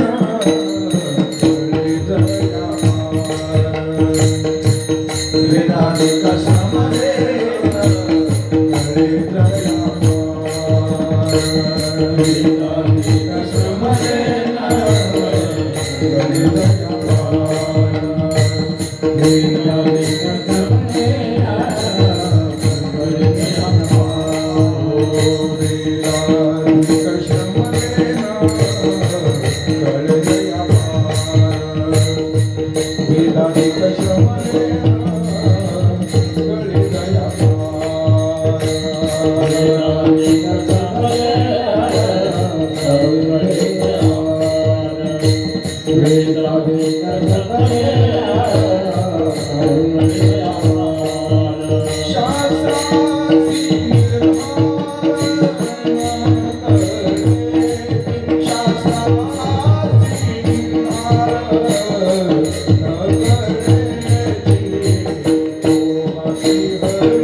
याच विवेचनाचा त्यांनी भाव अनाथ महाराज वर्णन करून सांगतात. ते म्हणतात भगवंताला शोधण्याकरिता नाही. बघा आपण उपक्रम केला, तुम्ही जर बारकाने ऐकत असाल तर तुमच्या लक्षात राहिलं असेल, माणसाचं शरीर परमात्म्याला प्राप्त करण्याकरिता मिळालेलं आहे, असा उपक्रम होता. मग परमात्म्याला प्राप्त करण्याकरिता काय केलं पाहिजे? म्हणे कोणाला तरी चौकशी केली पाहिजे. कोणाला चौकशी करावी? म्हणे वेदशास्त्रांना विचारलं पाहिजे. वेदशास्त्रांना विचारायला गेले. विचारायला गेल्यानंतर कळालं ते सगळेच आधी श्रमलेले आहेत. श्रमणं म्हणजे कष्ट होणं, श्रम करणं म्हणजे कष्ट करणं. वेदाला श्रम झालेले आहेत, वेदाला फार कष्ट झालेले आहेत. भगवंताला शोधायला निघाला वेद, पण त्याला कळेच ना वेद, आणि कळला तरी सांगता येईना. त्याची फजितीच आहे महाराज. वेद श्रमला नुसतं वेद नाही म्हणले ना महाराज, वेदाधिक अधिक शब्द वापरला. नुसतं वेद शिकला जर म्हणले असते, श्रमला म्हणले असते तर गोष्ट वेगळी होती. आता वेदाधिक असं म्हणते. वेदाधिक म्हणजे काय? मग त्याच्याकरिता आपण पाहिलं, वेदही भगवंताची चौकशी करत होता, त्याला नाही कळाला. ब्रह्मदेव चौकशी करायला लागला, त्याला नाही कळाला. शेष चौकशी करायला लागला, त्याला नाही कळाला. बाकीच्या कोणालाच हा त्याने कळेना, म्हणून अधिक शब्द वापरला. बाकीच्या सगळ्या लोकांना सुद्धा परमात्मा कळत नाही. ते त्याला कळून घेण्याकरिता श्रम करतात, पण त्यांना पारावार लागत नाही. वेदाधिक श्रमले न कळे जया पार, त्यांना त्याचा पार लागला नाही, म्हणजे त्याचा शेवट त्यांना कळाला नाही. तुम्ही शिवरात्रीची कथा ऐकता ना, या शिवरात्रीच्या कथेमध्ये भगवान शंकर त्यांनी महाराज ज्योतिर्मय स्वरूपात प्रगट झाले म्हणतात. ब्रह्मदेवाचं आणि विष्णूचं त्यांनी भांडण झालं, आणि त्या भांडणामध्ये त्यांनी महाराज ज्योतिर्मय स्तंभ प्रगट झाला, आणि एकाला त्यांनी वरती जायला सांगितलं आणि एकाला खाली जायला सांगितलं. पारावारच लागला नाही महाराज. ते शुद्ध असणारं परमतत्व ते त्यांना कळालंच नाही. मग तो परमात्मा त्यांनी महाराज कोणालाही कळत नाही, हा त्यातला भाव आहे. असा अकळ असणारा हा परमात्मा शास्त्रांना जर विचारायचा प्रयत्न केला तर शास्त्रांना सुद्धा त्यांनी महाराज त्याचा निर्धार कळत नाही. मग आता तू कळतच नाही म्हणल्यावर त्याला प्राप्तच करून घ्यायचं नाही का, हा मुद्दा आहे. याला कळत नाही, त्याला कळत नाही, याला जाणता येत नाही, त्याला जाणता येत नाही असं तुम्ही सांगितलं. मग आता जाणायचंच नाही का देवाला, मग आता भगवंताला प्राप्तच करून घ्यायचं नाही का, मग कसा प्राप्त होईल त्याचा उपाय सांगा. मग त्याचा उपाय आहे, ऐकतात ना तुम्ही सगळेजण. आता तुम्हाला वेदातलं सांगितलं, शास्त्रातलं सांगितलं, सगळ्या प्रमाणांनी त्यांनी वर्णन करून सांगितलं. या पुढे विठोबा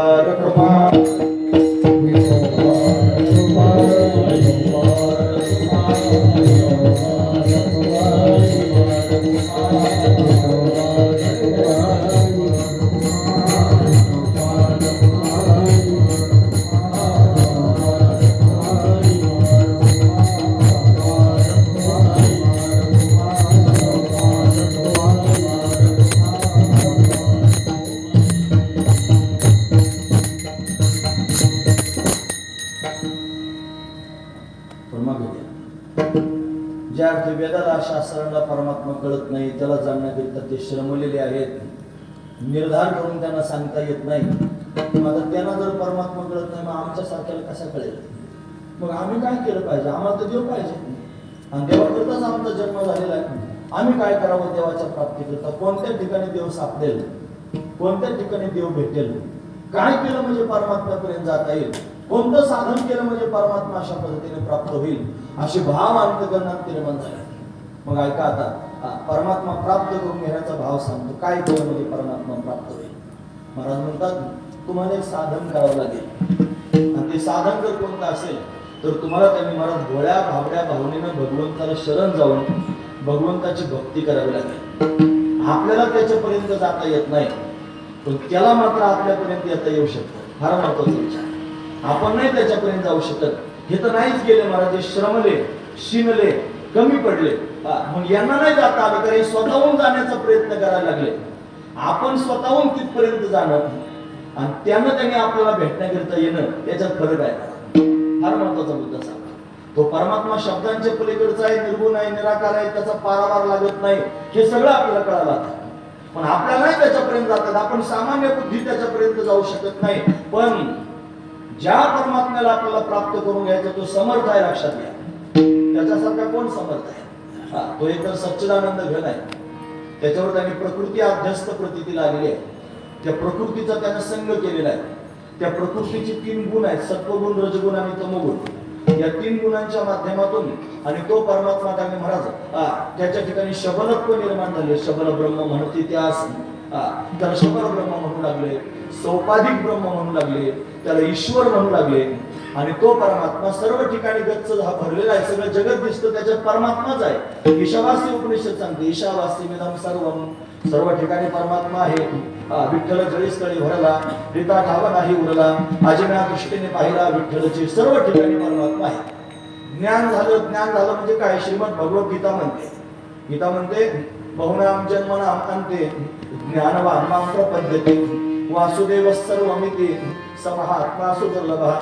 ज्ञान झालं म्हणजे काय झालं? गीतामध्ये फार जन्मांच्या शेवटी ज्ञानी पुरुष मला प्राप्त होतो, माझ्या स्वरूपाला प्राप्त होतो. आणि काय त्याला अनुभव येतो? अनुभव असा असतो की वासुदेव सर्वमिति, हा सगळा परमात्माच आहे असा त्याचा अनुभव असतो. या अनुभवापर्यंत जातो.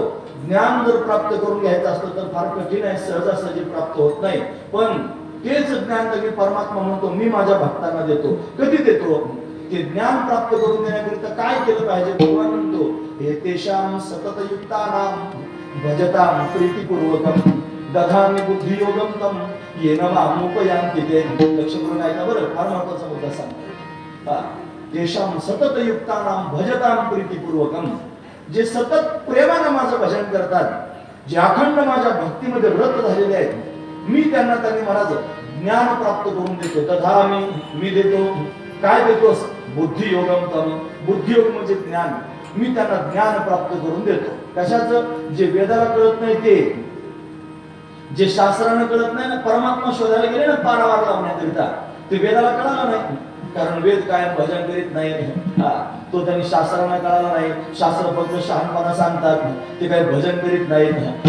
पण हा परमात्मा जर कळायचा असलं तर यांना कळत नाही. ते श्रमले, त्यांना पारावर लागला नाही, त्यांचा निर्धार त्यांनी मनात झाला नाही, निर्धारानं देव सांगता आला नाही. पण जे भजन करणारे आहेत, जे भगवंताची भक्ती करणारे आहेत, जे भगवंताला शरण गेलेले आहेत, भक्तीचा मार्ग ज्यांनी स्वीकारलेला आहे, भगवान त्यांच्यावर कृपा करतो, त्यांच्याकरिता स्वतः प्रगट होतो.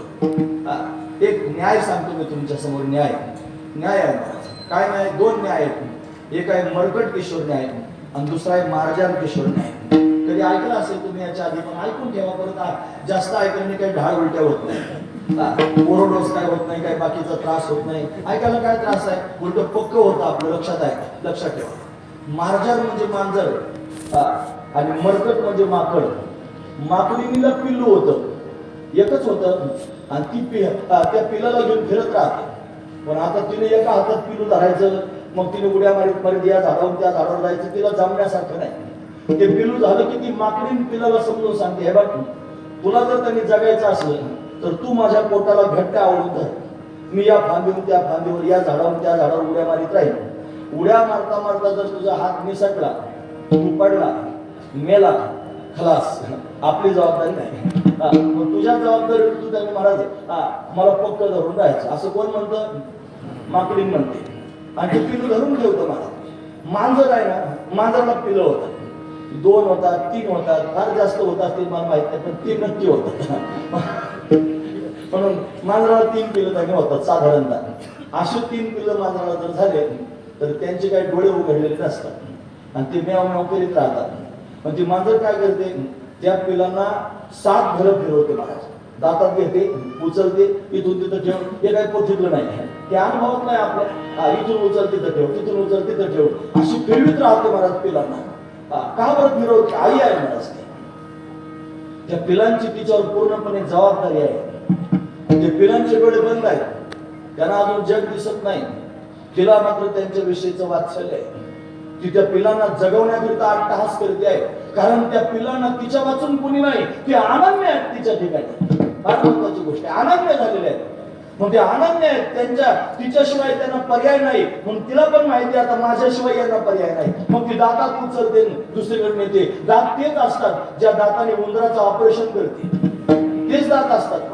पण उचलून नेते, पण त्या मांजरीचे दात पिलाला लागत नाहीत म्हणतात.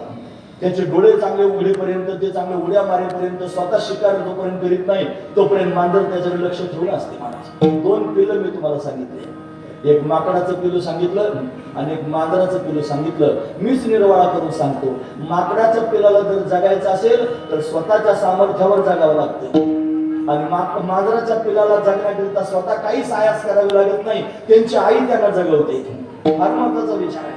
मग माकडाच्या पिलासारखं होऊन जर त्यांनी मला देवाला शोधण्याकरिता निघाले असाल तर तुमच्या सामर्थ्याने शोधावं लागेल. हे वेद शास्त्र हे सगळेचे सगळे माकडाच्या पिलासारखे, जे स्वतःच्या सामर्थ्याने शोधण्याकरिता निघाले, म्हणून शिकले, म्हणून श्रमले, म्हणून पारावार लागला नाही, म्हणून त्यांना तिथपर्यंत जाताच आलं नाही. माकडाच्या पिलासारखे आहेत. पण तुम्ही जर माझं म्हणणं ऐकून भक्त व्हाल, भक्तीचा जर स्वीकार कराल, मन वाचा तीत तुझे स्वरूप, मनोनिया माप भक्ती केली, भक्ती करायला लागला तुम्ही की मग मात्र भक्तीची या मापे मोजितो अनंता, इतरांनी तत्वता नमोजवे. मग आपण काय केलं पाहिजे? आपण स्वतःला भगवंताचं म्हणवा, हरीचे दास, स्वतःला भगवंताचा दास म्हणा. भगवंताच्या मार्गाने प्रवास करण्याकरिता निघा. भागवतात वर्णन आहे, गत्वा म्हणजे देवाच्या मार्गावर जा, नत्वा म्हणजे देवाला शरण जा, दत्वा म्हणजे आपलं संपूर्ण जीवन देवाला देऊन टाका. मग सगळं दिल्यानंतर जबाबदारी कोण घेईल? देव घेईल.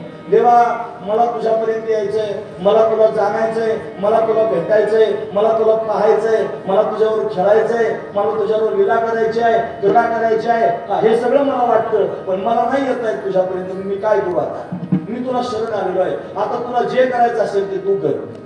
एकदा भार घातला ना की त्याला कैवार घ्यावा लागतो. तू का म्हणे भार घातले यावर होईल कैवारी नारायण. कैवारच घ्यावा लागतो त्याला, त्याच्याकरिता यावं लागतं. फार महत्वाचा विचार आहे. लक्षपूर्वक काय का मी काय सांगतो ते.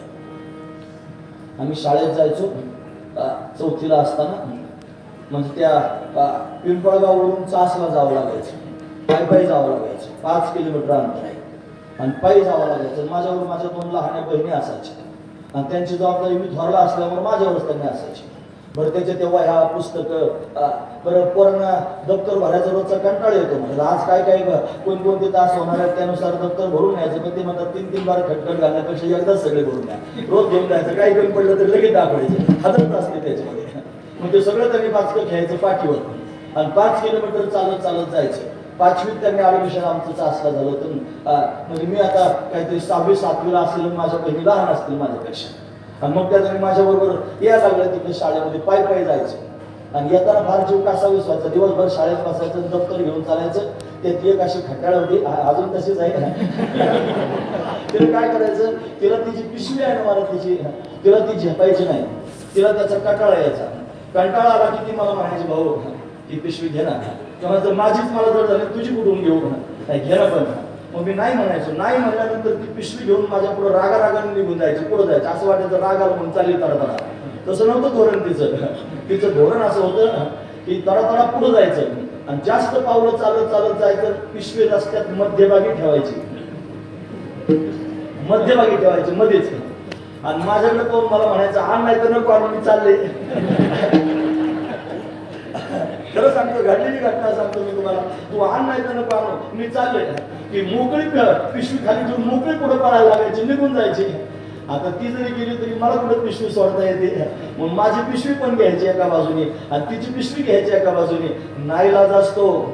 4 किलोमीटर पिशवी घेऊन जावंच लागायचं. का? भार घातलाय, भार. म्हणून टाकता येत नाही ना महाराज. आता जर पिशवी टाकावं तर चिंता मलाच आहे. परत बोलतील मलाच घरचे लोक, तुला अक्कल नव्हती का? ती पिशवी त्यांनी ठेवून आली, तुला पिशवी आणता आली नाही का? रस्त्यात टाकून आला, मलाच घरी जाऊन मार खावा लागेल, त्यापेक्षा उचला. नाईलाजच तो भार घ्यावा लागतो. पण कधी? संपूर्ण भार घातल्यावर. हा महत्वाचा मुद्दा आहे. लक्षात ठेवा तुम्ही, फार महत्वाचं चिंतन मी सांगताय. मग तुम्ही काय करा, तुम्ही देव शोधण्याकरिता निघालात ना, गेले वेदाकडे, तुम्हाला मिश्रम गेले शास्त्राकडे. ते म्हणजे आम्हाला निर्धारण सांगता येत नाही. ब्रह्मदेवाला कळना, शेष नारायणाला कळना, कोणालाच कळत नाही. मग काय करायचं? मग एक उपाय करायचा. तो उपाय म्हणजे भगवंताची भक्ती, भगवंतावर प्रेम करणं. भक्तीचं सूत्र आहे ना. आता तो भक्ती व्याख्या काय भक्ती आहे? सात्वस्मिन परम प्रेम रूपा. भगवंतावर प्रेम करणं याचं नाव आहे भक्ती. भगवंतावर केलेलं प्रेम म्हणजे भक्ती. अशी भक्ती त्यांनी महाराज केली पाहिजे. तुम्ही ऐकतात ना सगळं. त्यातला महत्वाचा मुद्दा सांगायचा आहे मला. कोणी इकडे जाऊ नका, तुमचं चित्त आता फिरून देऊ नका. महत्वाचे प्रश्न विचारतो मी तुम्हाला. देवावर प्रेम करणं याचं नाव आहे भक्ती. भक्तीचं लक्षणच आहे प्रेम. सगळ्यांच्या पोटात आहे. नाही कोण असा माणूस आहे ज्याच्यात प्रेम नाही. मला प्रेम सगळ्यांच्या पोटात आहे. म्हणून जिथं ठेवू तसं त्याला नाव प्राप्त होतं. एखाद्या व्यक्तीवर करायला लागलं की प्रेमाला नाव येतं मोह.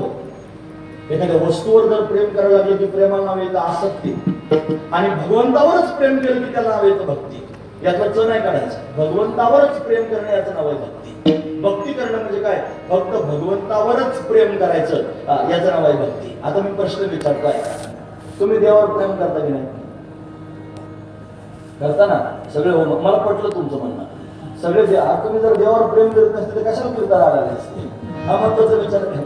तुम्ही ज्या अर्थ कीर्तनाच्या मंडपात आले त्या अर्थ तुम्ही देवावर प्रेम करता. पहिल्या प्रश्नाचं उत्तर त्यांनी सोपं होतं, तुम्हाला सगळे मार्क. आता दुसरा प्रश्न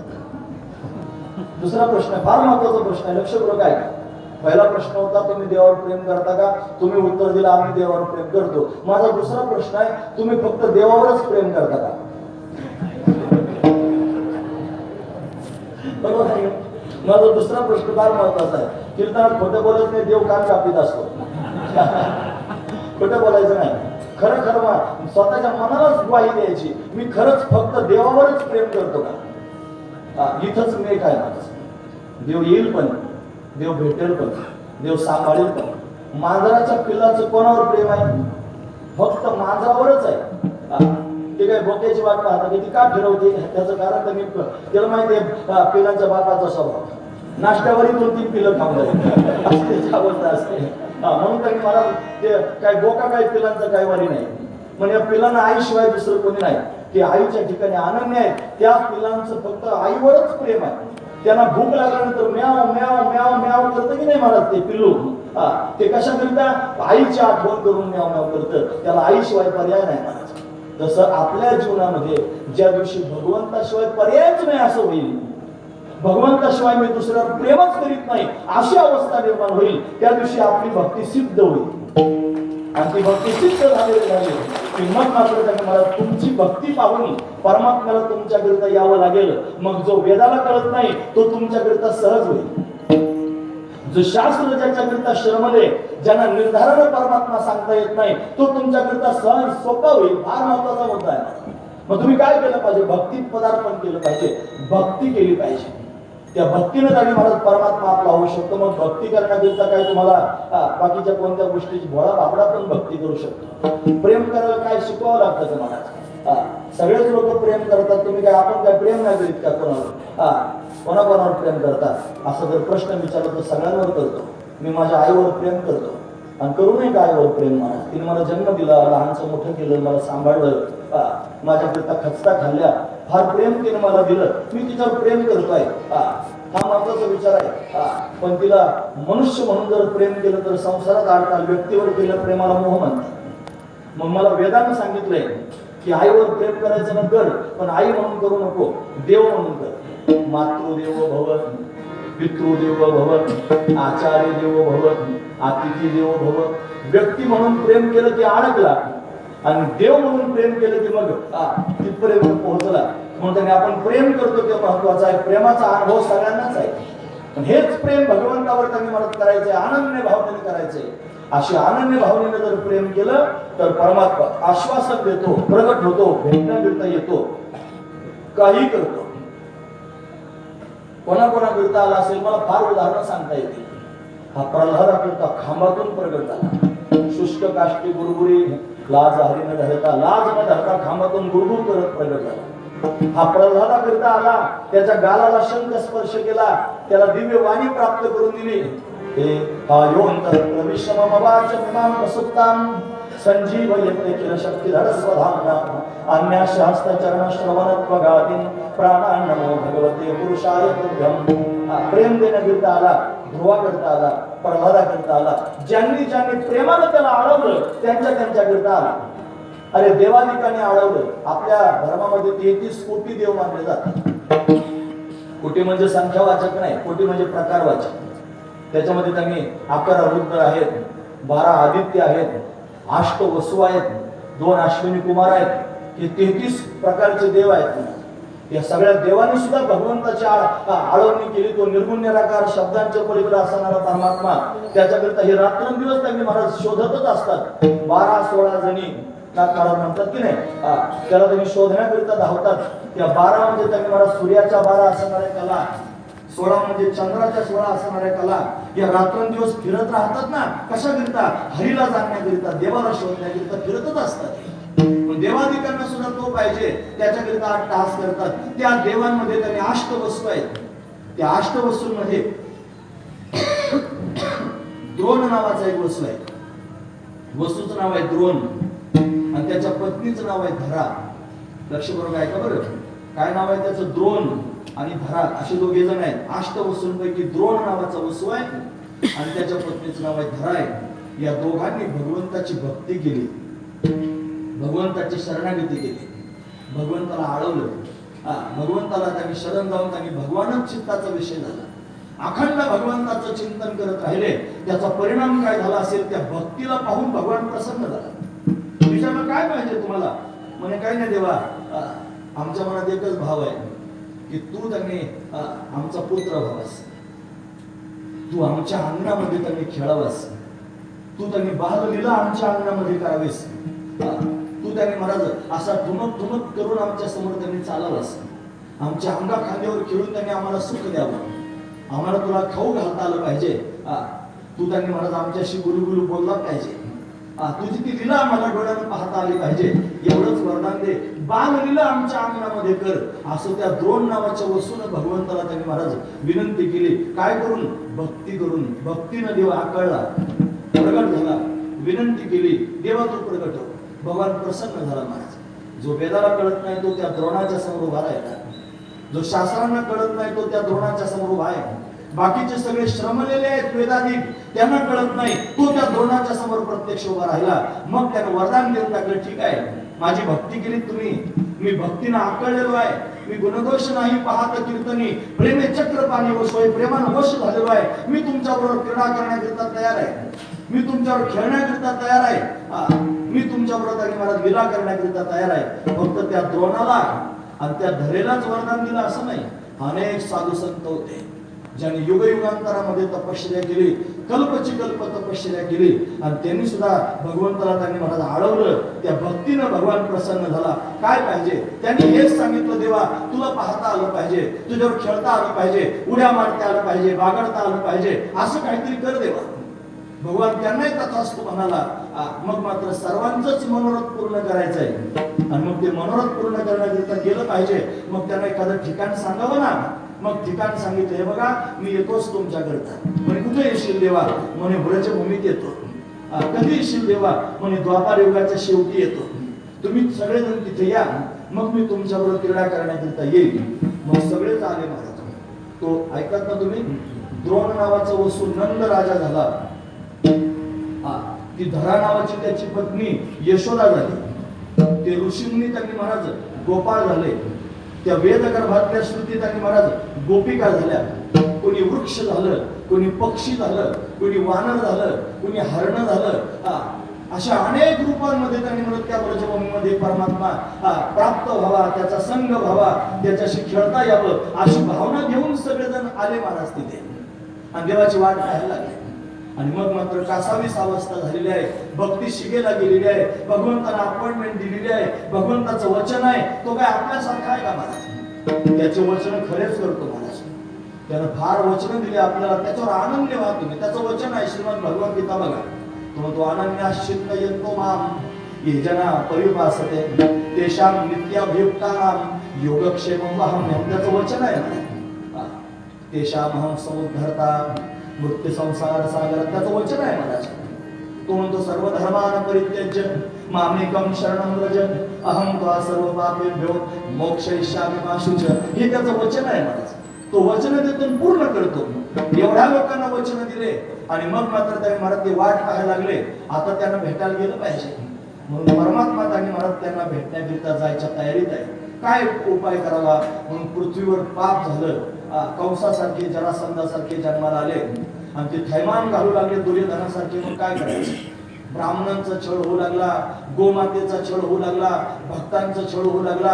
पृथ्वीला सहन होईना, भगवंताकडे विनंती केली, देवा मला वाचवा. मग मात्र भगवंताने आकाशवाणीद्वारा सांगितलं, मी येणार आहे देवकीच्या घरी. देवकी कंसाची चुलत बहीण आहे, आणि ती उपवर झालेली, तिचा विवाह त्यांनी वसुदेवाबरोबर करून दिला. विवाहात विघ्नालीच्या मुठी आठवा येऊन तुला मारील. तो घाबरला, दोघांना बंदीखान्यात घेऊन टाकलं. तिला 6 लेकरं झाले. कंसाने 6 मारले. 7वा गर्भ आला, योगमायेनं पळवला. तो रोहिणीच्या गर्भात नेऊन स्थापन केला. अष्टम गर्भरूपाने परमात्मा प्रगट झाला. आधी बलराम प्रगट झाला, मग आता कृष्ण प्रगट होण्याची वेळ आली.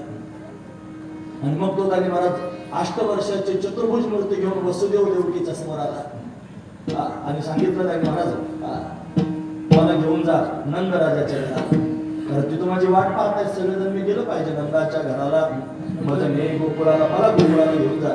आणि मग मात्र त्यांनी महाराज एवढा मोठा झाला तेव्हा कसं न्यायचं तुला? देवानं बाल रूप धारण केलं, देवकीच्या मांडीवर प्रगट झाला. त्याला स्तनपान करू लागले, पण आठवलं कंस आला. मग काय करायचं? घाई वसुदेवाच्या हातात दिला.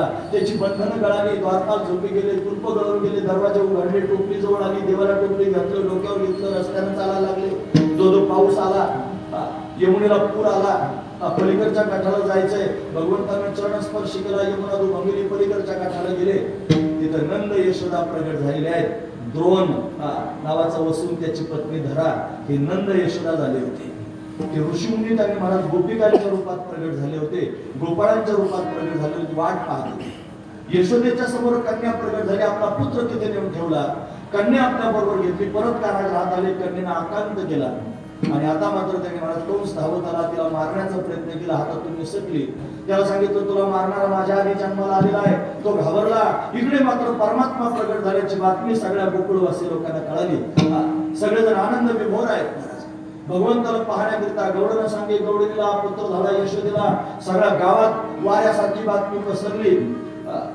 एखादी बातमी जर पसरवायची असते तर बायकांना सांगत जा मला, माउथ पब्लिसिटी. इतक्या गायगाय सांगतात, तुला सांगते, तुला काही कळालं का, आणि ऐक मी तुला सांगते, असा सगळीकडे त्यांनी महाराज प्रचार होत असतो. लवकरात लवकर प्रचार गोपिका, मी नाही म्हणत बाबा, त्याच्याच सांगितलं गौडनं सांगे गौडन गेला प्रचार सगळीकडे. महाराज पुत्र झाला यशोदेला, यशोदेला मुलगा झाला. सगळं गाव त्यांनी आनंदी झालेला आहे, आनंद विभोर झालेले आहेत. हे गाव नाही, हे गावातली माणसं नाहीत सामान्य, जे त्यांनी महाराज तपस्वी आहेत, ऋषीमुनी आहेत, जे त्यांनी महाराज वेदाला कळालं नाही, शास्त्राला कळालं नाही, पुराणाला कळालं नाही, ते त्यांनी भक्तीच्या माध्यमातून प्राप्त करून घेतलंय, त्याला बांधून घेतलंय, त्याला वचनात गोवून घेतलंय. ते वाट पाहत होते देव यावा म्हणून, आणि म्हणून त्यांच्याकरिता परमात्मा आलेला आहे. त्यांना बातमी कळाली, सगळे भगवंताला पाहण्याकरिता आले. मग त्यांच्या त्यांनी महाराज दूर असणारा भाव फळाला आला आणि प्रत्यक्ष देव त्यांना दिसला. तो देव नंदराजाच्या घरी त्यांनी महाराज अशा पद्धतीने आला, गोपिकांबरोबर क्रीडा करण्याकरिता अशा पद्धतीने प्रत्यक्ष प्रगट झाला.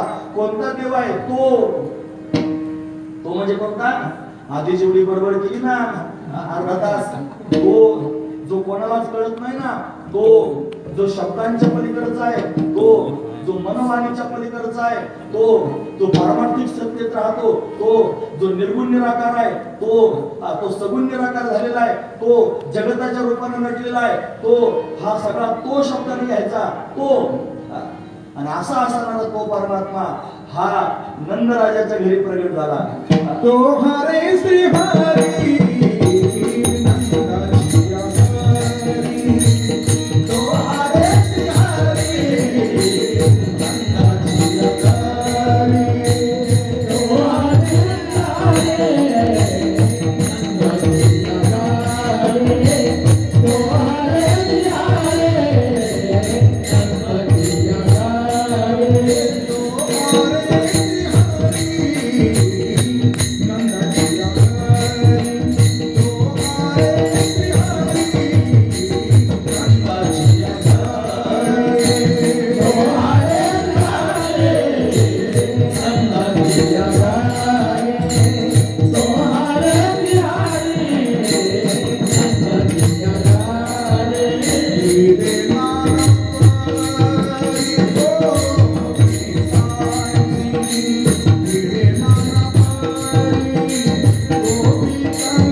वेदाधिक ज्याला प्राप्त करून घेण्याकरिता, ज्याचा पारवार लावण्याकरिता श्रमले, शास्त्रांना ज्याचा निर्धार त्यांनी लागला नाही,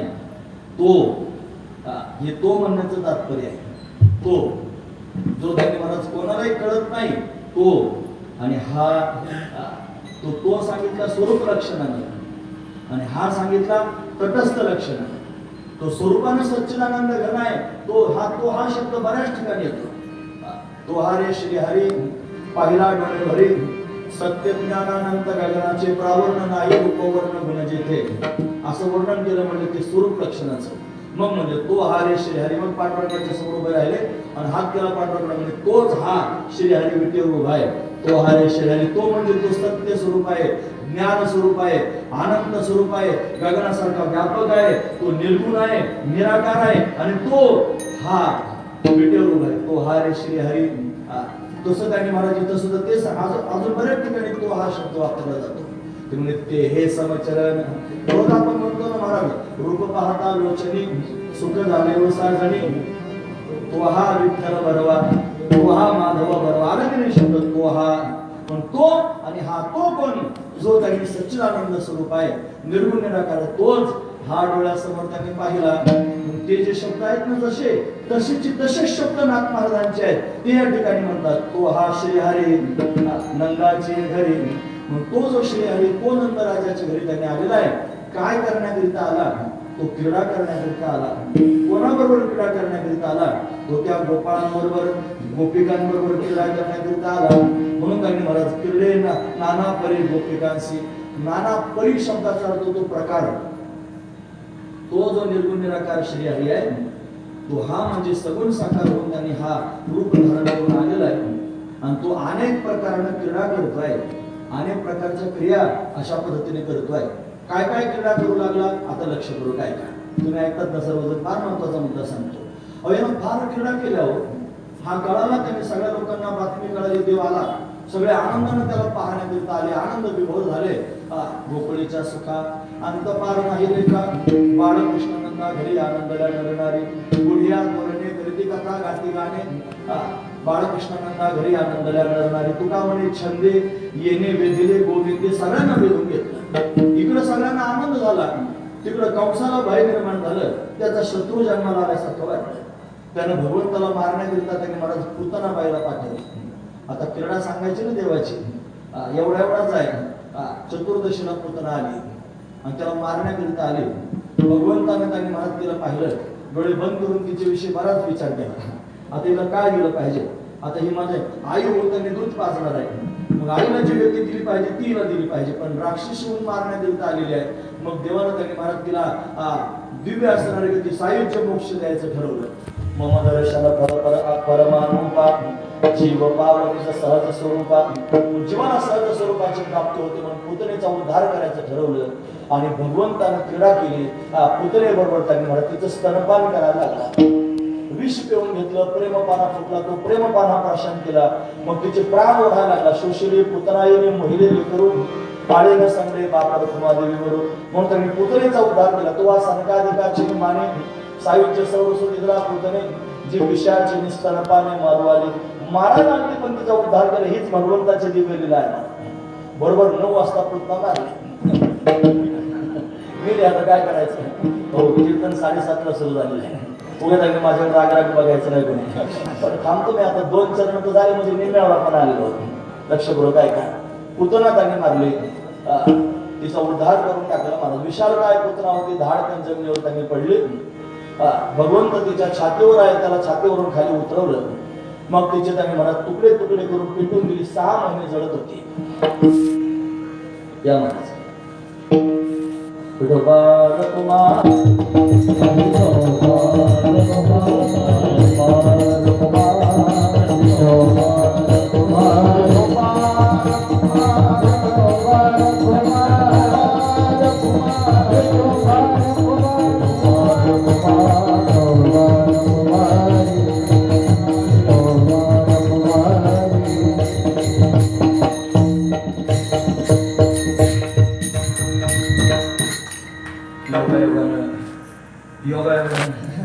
योगेश असं पुतना मारले देवाने.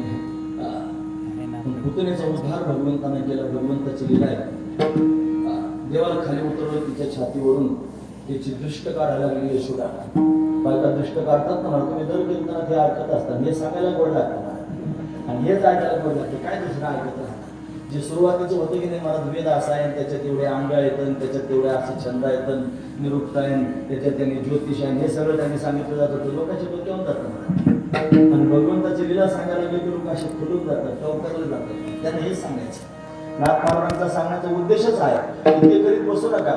निगमाचे वन नका शोधू करुशीन तुकोबारांतात. निगमाचं निगम म्हणजे वेद. त्याचं वनच आहे महाराज. सगळं एवढं सगळं सांगायचं म्हणजे ते वनच आहे एक प्रकारचं. त्याच्यात नका करत बसू. यारे गवळ्यांचे घरी. तुम्ही गवळ्यांच्या घरी या म्हणले. तुम्हाला देव पाहिजे ना. बांधल येते जावेवरी बांधून टाकलाय म्हणले त्यांनी. त्याला पाहण्याकरिता गवळ्यांच्या घरी या. गवळी म्हणजे भक्ती. गवळी म्हणजे भाव. गवळी म्हणजे प्रेम. गवळी म्हणजे आदर. गवळी म्हणजे आपुलकी. भगवंताविषयीचे हे सगळेचे सगळं जिथं आहे तेच खरी गवळी आहेत. त्यांच्या घरी परमात्मा प्रत्यक्ष त्याने प्रगट झाला. पुतना आली. तिला त्यांनी मारून टाकलं. तिचा उद्धार केला. त्याची दृष्ट यशोधराने त्यांनी काढली. बालरक्षा स्तोत्र आहे भागवतात. 18 श्लोक आहेत. गायची शेपटी हातात घेतली. आणि 18 वेळेला शेपटी उतरवली श्लोक म्हणून. आता आपल्याला जर बाळाला कृष्ण लागत असते तर ते करू शकतात तुम्ही, पण श्लोक कोणाचे पाठ होते? मग नाही पाठ झाले तर ओम नमो भगवती वासुदेवावर म्हणायचं आणि 18 वेळेला शेपटी उतरवायची. आणि ते नाही ध्यानात राहिलं तर आपण वारकरी आहोत, रामकृष्ण हरी म्हणायचं. गायची शेपटी हातात धरायची आणि 18 वेळेला उतरवायचं, रामकृष्ण हरी असं मोठा मोजायचं. दृष्ट निघून जाईल मला. फक्त एकच पाळायचं, गाय गावरान असली पाहिजे. नाही तर घेण्यानंतर रोग होईल बाळाला.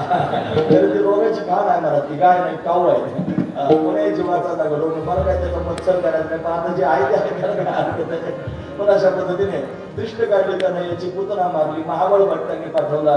तो महाबळ असुर आहे, पण भटाच्या रूपात आला. भगवंतानं त्याला जीवेच मारलं नाही, त्याची विडंबना केली. आता कन्हैया त्यांनी महाराज लीला करू लागला. त्यानं शकटासुर पाठवले, यानं त्याला लाथ मारली, उद्धार करून टाकला. कंसानं त्यांनी तृणावर्त पाठवला. दैत्यो नामना तृणावर्त कंस भक्त प्रणोदिता चक्रवात स्वरूपेण जहारासी भगवान, त्याची मांगूटच आकाशात फिरवून त्याचा उद्धार करून टाकला. त्यानं कागासूर पाठवला. कावळ्याच्या रूपात त्यानं फडफड करीत होता, पंखच विटून टाकले, मारून टाकला. त्यानं रिठासूर पाठवला. भगवंतानं त्याला दाढीच्या असं दाताखाली जाणे महाराज शब्द चिंबून मारून टाकला.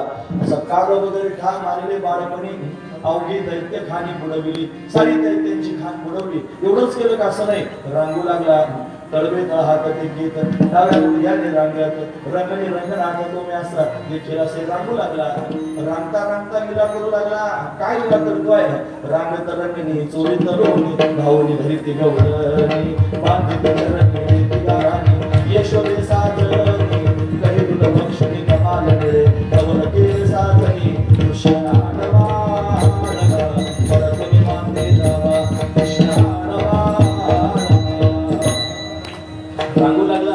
रांगता रांगता लीला करू लागला.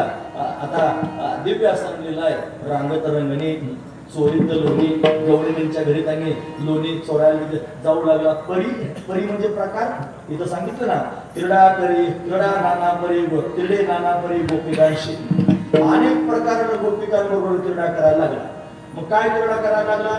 हा रांगत रांगत यशोदेच्या अंगा खांद्यावर खेळायला लागला. ही त्याची क्रीडा आहे.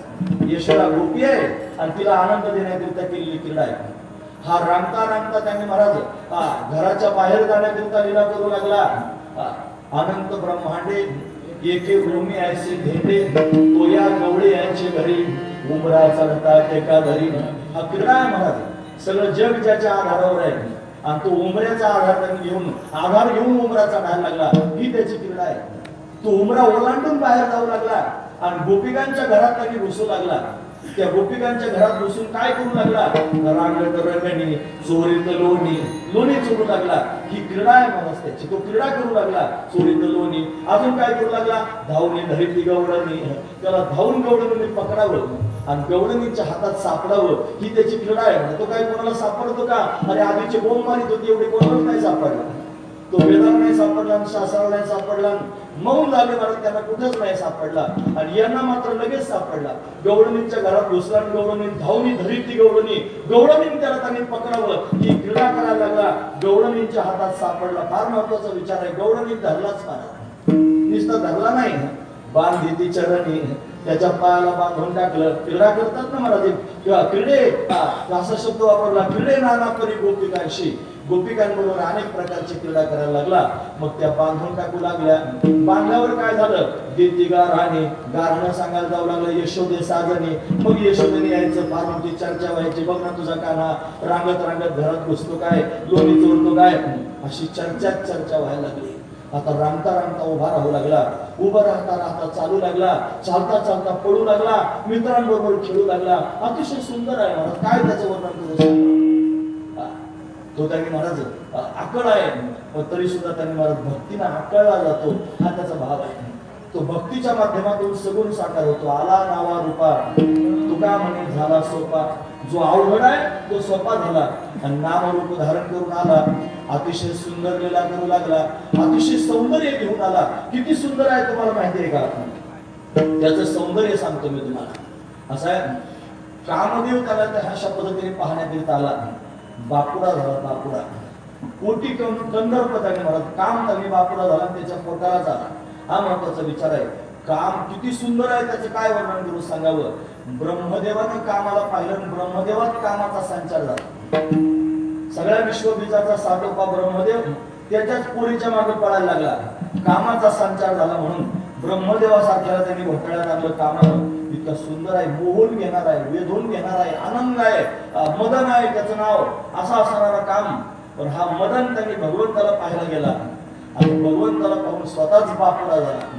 लक्ष्मी त्यांनी संपन्न आहे, तिनं भगवंताला पाहिलं, त्याच्या गळ्यात वरमाला घातली आणि कायमस्वरूपी पायाची दासी झाली. न मागे त्याची रमा होय दासी, दासी झाली पायाची. भगवान शंकर सारखं कोण सुंदर आहे महाराज. कर्पूर गौरम करुणावतारम संसार सारम भुजगेंद्रहारम. सुंदर असणारा भगवान शिव आहे, कापरासारखा गोर आहे, महादेव आहे, सगळ्या देवांचा देव आहे. याला पाहिलं आणि बापुरा झाला आणि त्याच्या पोटाला आला. पुढचं चरित्र सांगायचं नसतंय. जामवंतीला मुलगा झाला, होत नव्हता, संतती होत नाही म्हणून भगवान श्रीकृष्ण परमात्माने शंकराची उपासना केली. भगवान शंकर प्रसन्न झाले. काय पाहिजे म्हणे, देवा सगळ्या पत्नींना मुलं आहेत, फक्त जामवंतीला संतती नाही, काहीतरी उपाय करा, वरदान काहीतरी द्या.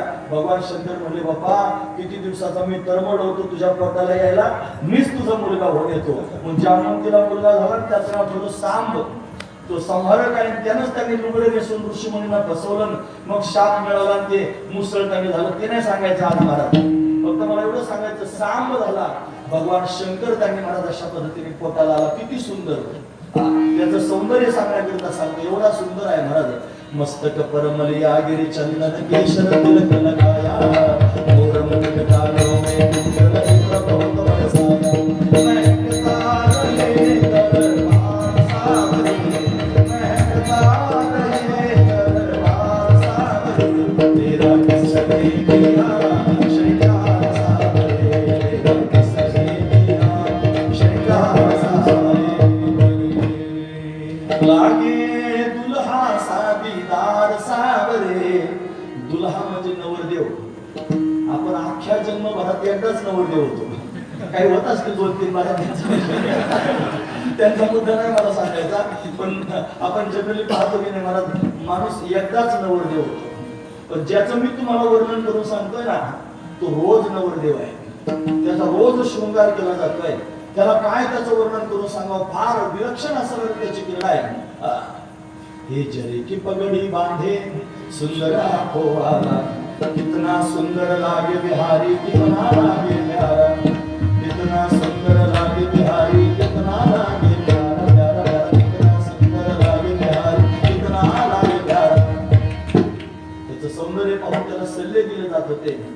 श्री वाक्य बिहारी लाल तो इतना मत करियो श्रृंगार, नजर तो हे लगेच आहे की तुला दृष्ट लागेल ना देवा, किती सुंदर आहे. त्याचं सौंदर्य काय वर्णन करू सांग. विशेष असणारा भाव आहे. त्याचं सौंदर्य पाहून सगळे त्यांनी बावळलेले आहेत. त्याला सल्ला देतात, हे सजमत शाम नजर लग जाएगी, सजमत शाम नजर लग जाएगी, बरसाने की गुजरी, बरसाने की गुजरी तेरे पे मर जाएगी, सजमत शाम नजर लग जाएगी. शाम शाम मेरी शाम, शाम शाम मेरी शाम, ओ शाम शाम मेरी शाम, शाम शाम मेरी शाम. फार सुंदर आहे. इतका सुंदर असणारा हा कन्हैया, त्याला पाहून सगळेजण त्यांनी मला विभोर होत होते. प्रत्येकाच्या अंतकरणात वेगवेगळे भाव प्रगट होत होते. परंतु तसाच आहे मला, मेघ श्याम आहे. मेघ म्हणजे ढग, श्याम म्हणजे त्यांनी ढगासारखा सावळा, अतिशय सुंदर आहे. त्याचे चरण कर्दळीच्या गाभ्या समान कोमल आहेत. तो देवडा चरणोबा राहतो. बाकी बिहारी एक पाय सरळ आहे, एक पाय तिरका ठेवलेला आहे. पायाचे नख स्फटिकासारखे दैदिप्यमान आहेत. त्यानं पायात पैंजण घातलेले आहे, पिवळा पितांबर परिधान केलेला आहे. त्याची कंबर सिंहासारखी लवचिक आहे. त्यानं कमरेला शेला बांधलेला आहे. त्याचं उदर त्रिवलीने युक्त आहे. त्याची नाभी अतिशय सखोल आहे. त्याचं वक्षस्थळ विस्तीर्ण आहे. त्याचा कंठ शंखासारखा सुंदर आहे. त्याची हनवटी अतिशय मोहक आहे. त्याचे कपोल म्हणजे गाल अतिशय दिव्य आहेत. त्याची नासिका म्हणजे नाक सरळ आहे. भोया धनुष्याकृती आहेत. डोळे कमला समान आनंददायक आहेत. आकर्ण म्हणजे कानापर्यंत विस्तारलेले मोठे मोठे डोळे आहेत. त्याचं उंच कपाळ कपाळ आहे, त्या कपाळावर मलयगिरी चंदन लावलेलं आहे. यशोदा राणीनं त्याच्यावर त्यांनी महाराज केशराची उटी दिलेली आहे. त्याच्या मस्तकावर सोनेरी रंगाचे कुरळे केस आहेत.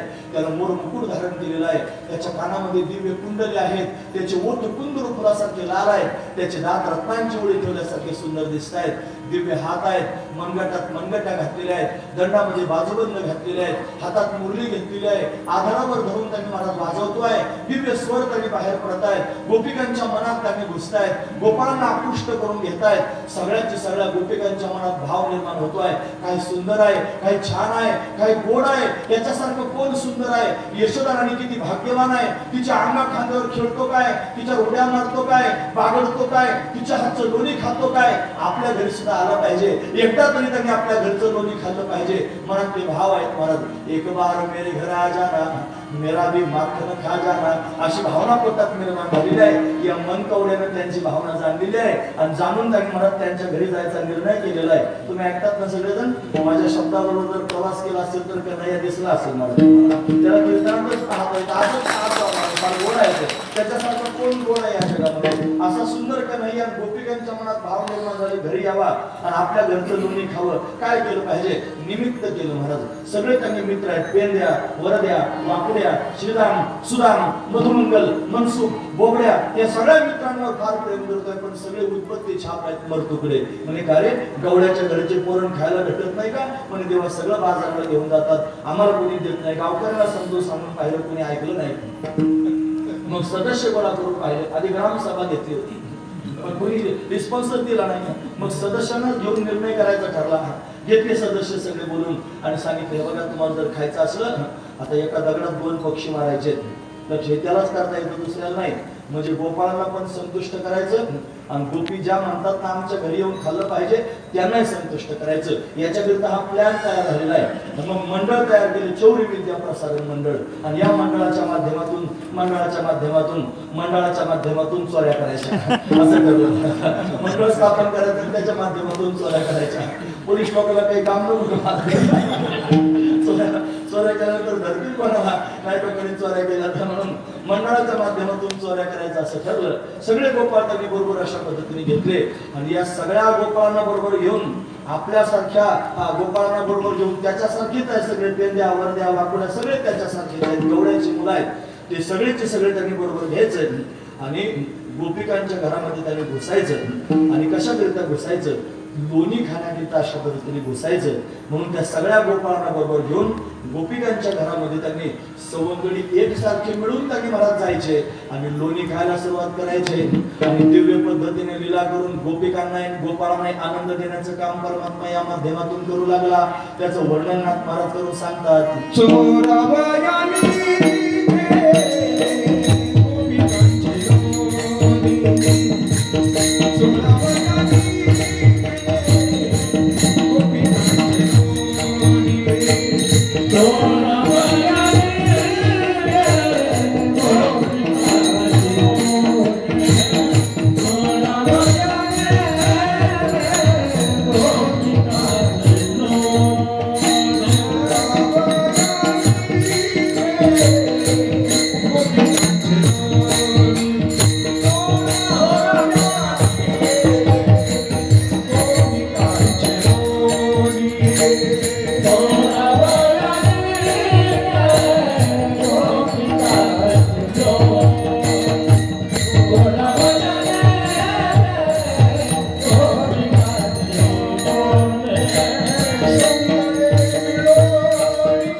पूर्ण करायचे असा विचार करून त्या सगळ्या गोपाळांना आपल्या बरोबर घेऊन गोपिकांच्या घरामध्ये लोण्याची चोरी करण्याकरिता निघाला.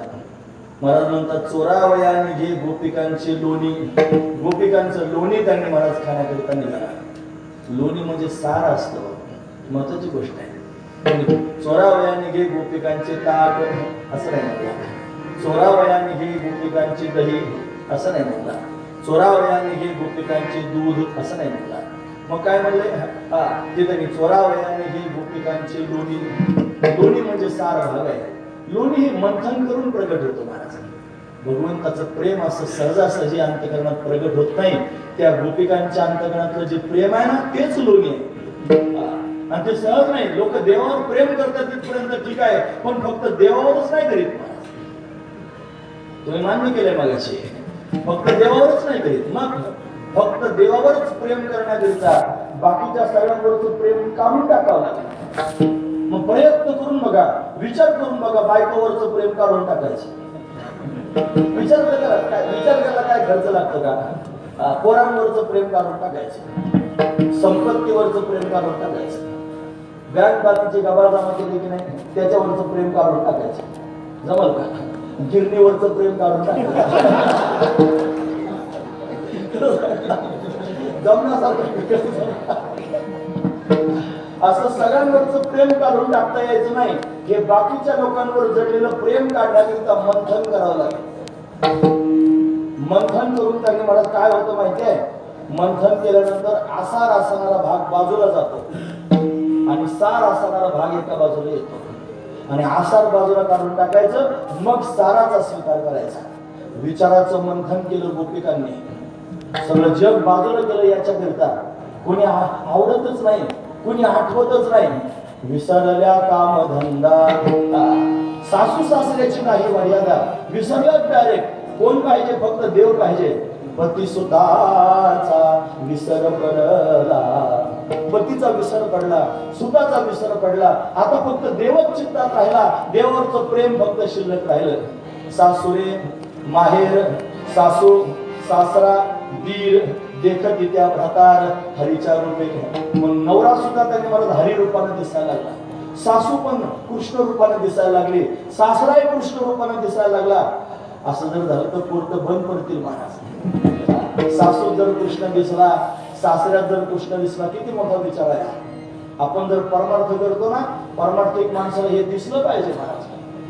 हे भांडणं का बरं आहेत? सासू आहे माझी, सासू नाही ती देव आहे. सासरा नाही तो देव आहे, अशी वृत्ती निर्माण होण्याकरिताच मंथन आहे. हा महत्वाचा विचार आहे. असं त्यांनी मंथन करून सगळंच बाजूला काढलं आणि देवच चित्तामध्ये साठवला. देवाविषयीचं प्रेम त्यांनी साठवलं. आणि याला काय आवडतं सगळ्यात जास्त कोणी जर विचारलं तर याला प्रेम आवडतं. मी म्हणतो असं नाही, महाराज म्हणतात थोर प्रेमाचा भुकेला आणि हा जो दुष्काळात आला, हा प्रेमाचा भुकेलेला आहे. म्हणून प्रेम प्राप्त करून घेण्याकरिता टास करतो. आणि या गोपिकांजवळ त्याच्याविषयीचं प्रेम आहे. म्हणून हा काय करायला निघाला, तो गोपिकांच्या घरामध्ये त्यांनी जायला निघाला. चोरावया निघे गोपिकांचे लोणी, म्हणजे त्या गोपिकांचं प्रेम चोरण्याकरिता निघाला. हा त्यातला भाव आहे. एकटा नाही, त्याच्यासारखे सवंगडे घेऊन सवंगडे मिळून एक सारे त्याच्यासारखे सवंगडी बरोबर घेतले चोरी करण्याकरिता अशा पद्धतीने निघाला. सर्वांनाच आनंद देऊ लागला. आता 9:30च्या आत सगळा आनंद पूर्ण झाला पाहिजे. त्याच्या पुढे जेवण खावणं तुमचे व्हायचे जास्त लाभवणं चांगलं नाही. मला त्याची मर्यादा पाळली पाहिजे. तुम्ही फार छान ऐकता म्हणजे काय, तुमच्या समोर त्यांनी जास्त लांबून त्यांनी जीव खाणं योग्य नसतं. मी थोडक्यात त्यांनी थांबणारे लक्षपूर्वक ऐका. अशा पद्धतीने चोरी करण्याकरिता जाऊ लागला. त्या गोपाळांना पोटभर खायला देऊ लागला.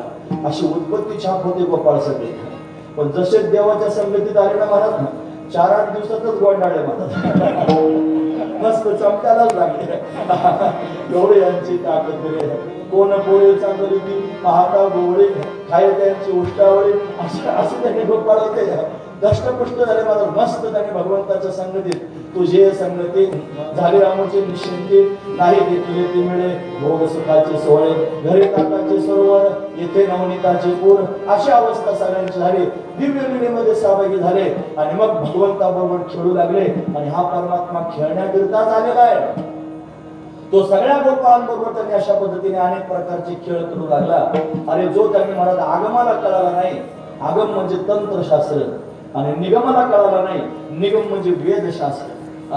आगम आणि निगम दोन शास्त्र आहेत महाराज.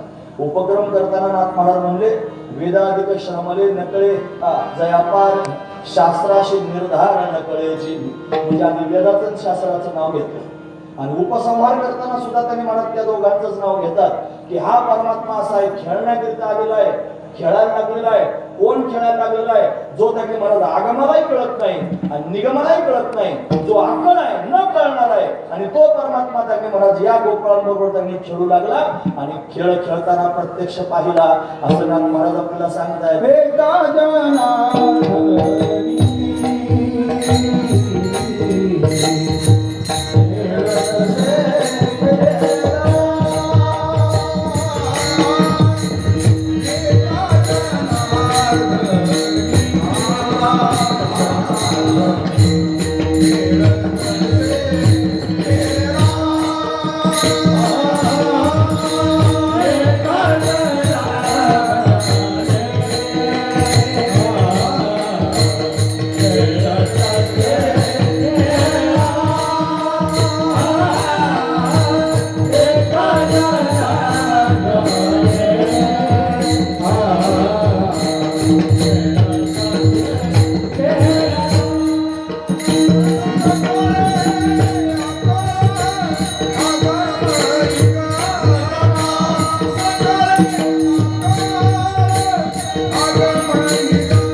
एका जनार्दनी खेळत असे खेळा हा त्याचा खेळ आहे आणि तो खेळ खेळत आहे महत्वाचा मुद्दा आहे. खेळ खेळण्याकरिता झालेला आहे. तो सर्वांना कळत नाही महाराज, न कळत नाही म्हणून त्याला आकळ म्हणतात. कोणाला कळत नाही? आगम निगम. आगमशास्त्र हे भगवान शंकरापासून तयार झालं. आगम त्याला अजून एक नाव आहे तंत्रशास्त्र.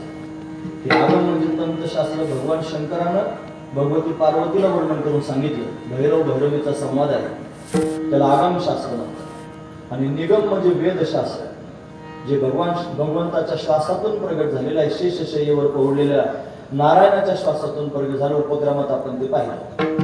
हे आगम आणि निगम त्याला शोधण्याचा प्रयत्न करतात. मी मगाच वर्णन करून सांगितलं की वेदाधिक शब्द वापरला म्हणजे शेषाला कळाला नाही, वेदाला तर नाहीच नाही, शेषाला नाही, ब्रह्मदेवाला नाही. आगमशास्त्र सांगणारे भगवान शंकर आहेत, त्यांना पण अकळ आहे म्हणा, तो कळाला नाही. कळाला पण सांगता आला नाही. हा महत्वाचा विचार आहे. असा असणारा तो परमात्मा आणि खेळ खेळण्याकरिता आला आणि खेळू लागला. गोपाळ उड्या मारू लागला, चोऱ्या करू लागला, गारणे यायला लागले गोपिकांच्या. त्यांनी यशोदेच्या समोर, यशोदे तुझ्या पोराला काही सांगा, आमच्या घरात घुसून त्यांनी लोणी खातो. दया दुधाचे माठ त्यांनी फोडतो. गोकुळ राहावे का जावे, यशोदेवी कृष्णाला सांगावे.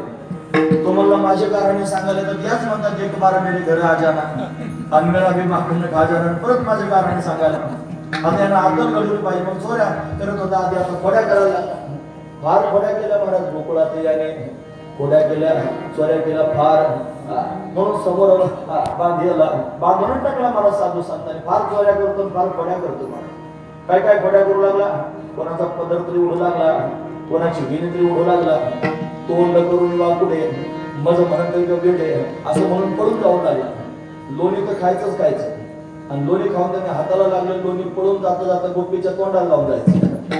आणि तिने सांगायला जायचं मग लोणीचे माठ फोडून टाकले, लोणी खाल्ला, माझ्या तोंडाला लोण लावून पळून गेला. असे गाराणे त्यांनी महाराज यायला लागले. दुसरी आली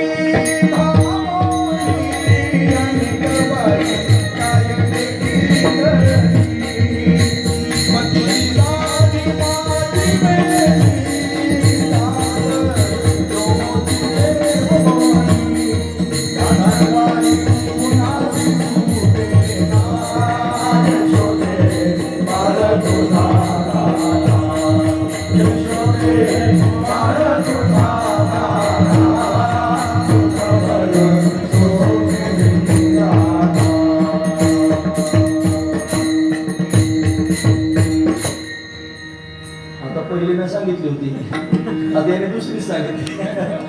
दुसरी आली धावणे. याने बाई काय केली करणी, पतीची दाढी माझी वेणी दोहीची गाठ घालवली. जगप्रसिद्ध खोडी आहे महाराज. हे जर नाही सांगितलं तर पोट भरल्यासारखं वाटायचं नाही. काल्याचं कीर्तन ती नाही सांगितलं तर कीर्तन केल्यासारखं वाटायचं नाही. तिला फुगीरपणा झाला होता थोडासा. फुगीरपणा खराब असतो महाराज. ती म्हणली अख्ख्या गावाला याने त्रास दिलाय, माझ्या घरी ये म्हणा, पकडूनच दाखवते. हे असं खराब असतं हे छाता तिला फुगीरपणा झाली. मला झाला काय करायचं, तिच्याच घरात घुसला. अर्ध्याच वयाची जोडी होती, निमवयस्क. घुसला त्यांनी झोप लागली होती चांगली. तिच्या नवऱ्याची दाढीला आंबचक वाढलेली होती. तिचं नाव प्रभावती होतं. आता तिचा प्रभावच वेगळा होता. मग त्यांनी तिची वेणी आणि याची दाढी घेतली, दोन्हीची गाठणच बांधली. मला बांधून टाकली काय, तुलाच बांधून टाकतो. बांधूनच टाकली महाराज. सकाळी त्यांनी जागी झाली. आता बायका आधी उठत असतात, आपल्याकडे अजून बायकाच उठतात. म्हणजे ते शहरात गेल्यानंतर वेगळं असतं, आधी ती उठतात. मग सगळं त्यांनी स्वतःच आवरायचं, पाणी पिणी नळाला सुटलं की भरायचं. मग स्वतःच्या आग करून प्यायचं. मग म्हणायचं घ्या ना व्यक्ती उठत राहा. असं होतं आपल्याकडे नाही अजून आलं, येईल हळूहळू. म्हणून त्यांनी मला बाईसाहेब उठून बसले आधी. मग त्याची दाढीच ओढली गेली. असा राग आला त्याला. महाराज म्हणतात मस्त होणी माजली लागली, तरी ते ओढाओढी मज लागली. माझी ओढाओढी त्यांनी करतेस. ती म्हणली मी नाही, तुम्हालाच आता म्हातारा जळ सुटलाय, माझी वेणी ओढायला लागली. झालं भांडण सुरू. तिला भांडण लावून दोघांवर बाजू. तर काय करायचं, मग गाठण सोडायचा प्रयत्न केला, ते सुटच ना महाराज काही केला. मग आता सुटत नाही, मग काय करायचं, कसं काय सुटणार ते बी कळणार. कारण चिज्जड ग्रंथी आहे ना, दोन्ही एकत्र झाल्या. जीवदशा जर पाहिजे असले तर अंतकरण, अंतकरणाचं अधिष्ठान चैतन्य आणि त्या चैतन्याचा अंतकरणात पडलेला आभास. म्हणून त्या सगळ्यांचा समन्वय आहे ना महाराज, त्याची वेगळी केली पाहिजे. त्याला चिज्जड ग्रंथी त्यांनी म्हणायचं, त्याचा भेद झाला पाहिजे. तो होत नाही सामान्य जीवाला, भगवंताने कृपा केली तरच होतो. सोडायचा प्रयत्न केला सुटे ना, म्हणे मग कापून टाका. कात्री आणली आणि कापायला लागली. दाढी हात लावून माझी मर्दाची दाढी आहे, मरा कापू द्या. दाढी कडून कापू द्या. मग म्हणे विणी कडून कापा. तिनं हात आहे माझ्या हाताला वेणीला. म्हणे का बरं, माझी सवासणीची वेणी आहे. म्हणजे पूर्वीच्या काळात सवासणी वेणी जपत होत्या. आता वेणी कापल्याशिवाय सवासणीच होत येत नाही. सवाशीण होण्याची प्रक्रिया विणी कापल्याशिवाय सवाशीण नाही. आता ती कापता येईना, जाळता येईना, काय करायचं. आणि मग आता सकाळ तर झाली, दरवाजा उघडा, लोकांना वाटायचं त्यांनी आता त्यांना लाज वाटायला लागली. सकाळीच लवकर उठून सगळा कार्यक्रम सुरू होत होता, अजून दरवाजा उघडणार, लोक जमा व्हायला लागले. म्हातारा म्हातारी दोघंच होते, पोरं अमेरिकेला गेले होते. आणि आता याला कोणीच नव्हतं, अजून कसं दरवाजा उघडा, काय झालं असेल. देवानं मात्र गोभाटा केला होता. पोरानं सगळ्या गोपाळांना सांगितलं, उद्या आपल्या गावात शिमग्याचं सोंग येणार आहे, सगळ्यांनी चौकात जाऊन थांबा. सगळे पोरं चौकात होते. तुमच्या दुसऱ्या गवणीमुळे झालं का एवढे दुसऱ्या आली गावणे तुम्ही आवरून घ्यायच्या हिशोबात होता. असू द्या, तुम्हाला गोड लागतंय. मला तर तेच सांगायचंय. मला तुम्ही तक्रार करू नये, तुम्हाला कोणी काय म्हणू नये. ह्यो आणला बाबा आणि त्याने 10 वाजवले म्हणून मी आपला आवरून घेत होतो. सगळ्यांना गोड लागलं तर तुमचे चेहरे काय थांब म्हणण्यासारखे दिसत नाहीत मला. म्हणजे मी लांबवणार नाही एवढं सांगत आमचं लक्ष पुढं काय का पोरं चौकात होते. आता ते निघाले म्हणजे आता हे कृष्णाचं कार्य असताना काय केलं पाहिजे. आता त्याच्या आईला सांगायला गेलं पाहिजे किती त्रास देतो.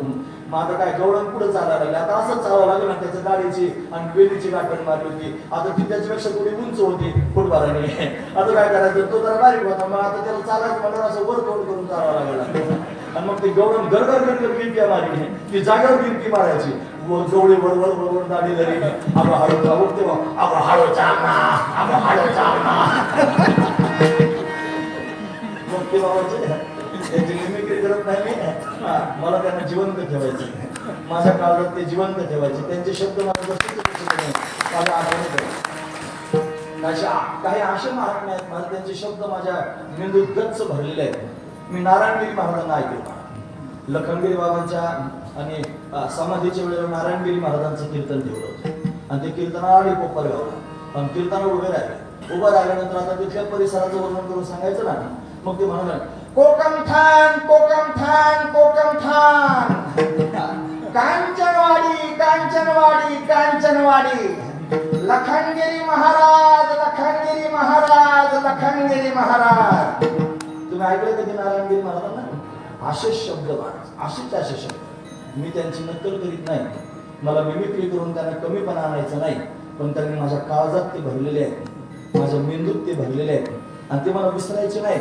मी शेवटपर्यंत ते आठवणीत ठेवणारे हे सामान्य लोक नाहीत महाराज, मोठे आहेत. असं कुठून गेलं वक्ते बाबा म्हणते, अगं हळू चालणार, अगं हळू चालणार. सगळे पोरं चौकात हुर्रे हुश्या करायला लागले. दाढीची विणीची गाठण मारली होती. एक पोरग मोठे 11 होतो महाराज. त्याने महाराज त्याच्यात थोडी कलाकारीच होती वेगळी. ती उड्याच मारायला लागलं. तुम्हाला अरे येणीला गोंडा मारला, तिची येणी हा गोंडा. सगळ्या गावात चिकन मारली महाराज. कोणाच्या सुटना गाठ, देवाला हात लावले ती गाठ सुटली. आता फार खड्या झाल्या. यशोदा म्हणली घरी राहू नकोस, उद्या जाई म्हणा. सगळे घेऊन ये म्हणा. सगळ्या गोपाळांना बरोबर घेऊन गोमातेला घेऊन कन्हैया वनाला जाऊ लागला. गाई गोपाळ सवंगडी वना सर्वजण मनात केले. अनेक प्रकारचे खेळ खेळले. अनेक असुरांचा निपात केला. खेळून दमले. देवा भूक लागली, काहीतरी खायला दे. मग तो परमात्मा गोपाळांकरता खडकावर जाऊन वाऱ्याला भानुदास महाराज म्हणतात, खडकी सोडियाला मोठा आजीचा दहिकाला गोमटा. खडकावर उभा राहिला. गोपाळांना कमलाकारकांनी बसवलं. पानांचं द्रोण तयार केलं. सगळ्यांच्या छिद्र एकत्र केल्या. त्याचा काला केला आणि गोपाळांना खाऊ घालता लागला. भागवतकार त्याचं वर्णन करून सांगतात, लक्षपूर्वक ऐका. तरी अभिभ्रदवे जठर पतयो शुद्ध वेगळेचे कक्षे वामे पानव मशवण कवलम तत्फला निंगुलेषु तिष्ठन्मध्ये सोपरी सुरधो हासये नर्मविस्वै स्वर्गे लोके मिशति बहुजे यज्ञ भुक् बाल केली. गोपाल कृष्ण भगवान की जय, गोपाल कृष्ण भगवान की जय. भगवंतानं काला केला, गोपाळ संतुष्ट झाले. हा प्रसंग इथपर्यंत सांगायचा असतो. जो वेदशास्त्रांना कळत नाही, आकळ आहे, तो परमात्मा नंदाच्या घरी प्रत्यक्ष प्रगट झाला. गोपिकांबरोबर क्रीडा करू लागला. सवंगड्यांना बरोबर घेऊन गोपिकांच्या घरी चोरी करू लागला. आणि गोपाळांबरोबर खेळण्याकरिता आला. तो आकळ असणारा परमात्मा, आगम निगमना न करणारा परमात्मा गोपाळांबरोबर खेळून त्यांना संतुष्ट करू लागला. हा भावनाथ महाराजांना सांगायचा, तो आपण पाहण्याचा प्रयत्न केला. प्रसंग इथपर्यंत सांगायचा असतो. काला दोघांमध्ये होतो, देव भक्तांमध्ये. कीर्तना देवभाच असतो, भक्तांची गरज आहे. कोण्या भक्तांबरोबर भगवान काला करतो? निक्या वैष्णवांबरोबर. निक्य वैष्णव जर कोण असतील तर ते ज्ञानवळ्याचे पोवर आहेत. मोठ्या प्रेमाने त्यांचे चिंतन करून पुढील प्रसंग पाहूया. हे ज्ञानेश्वर